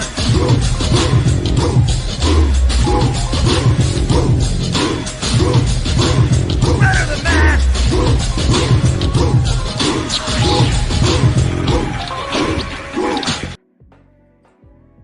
Yo, what the fuck is this kid posting? All right, this nigga done lost his mind, man. Someone just sent. What is Tank doing? All right, I ain't even gonna ask, man. All right, this. All right, okay, man. All right, I'm done, man. Eric Jordan back in that super chat. He says, "Thanks, Miguel and Jerome, and the machine for the entertainment." Exactly. What the fuck is that? Y'all know I'm a clown this dude. Aaron, what up, bro? Y'all know I'm a clown this dude. Tank just put out another video. And I don't even know what the fuck was that. He was doing some shuffle in some sneakers. You wasn't moving your head like that when Lamar Roach was going upside your head. What the fuck was that? What did I just watch? Yo, look, listen. There's something wrong with that kid. And all of his followers, there's something wrong with y'all. There's something wrong with y'all. Evidence, just a little while ago. James Franklin, that must have been like a 7th page that I've blocked. I don't want to talk to that guy at all. But he needs to be caressed verbally. He needs acceptance because he has no friends. And like I said, whatever girl that was beating his ass in the car that day, I bet you she's light-skinned, she's short, and he's trying to convince her to get Baltimore tattooed on her back because when he's behind her, he's thinking of someone else. Oh, yeah, you are disgusting. He'd be back there like, I'm gonna come on you like nobody's ever come on you before. you are disgusting. What are you, a homo? I'm out, man. Salute to everybody. Venmo, the Zelle, the Cash App, the Super Chat. Tank's a weirdo. Everyone that likes him and defends his moves are weirdos. Conventional boxing needs to go back to what it used to be because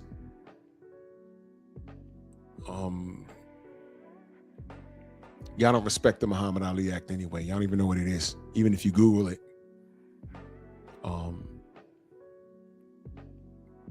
So I want Dana White to come in here and crack that whip. Y'all made Jake Paul. Y'all made him all the way to the bank. Y'all made him. And now on a serious note, Dana White about to run this bitch. And y'all ain't gonna do nothing. Y'all gonna cry when Dana White says, oh, your favorite fighter, he has to fight the guy that you don't like, or get out the fucking way. Y'all gonna be screaming and crying about it. You can always go to YouTube and Shadowbox and you watch it. You know why?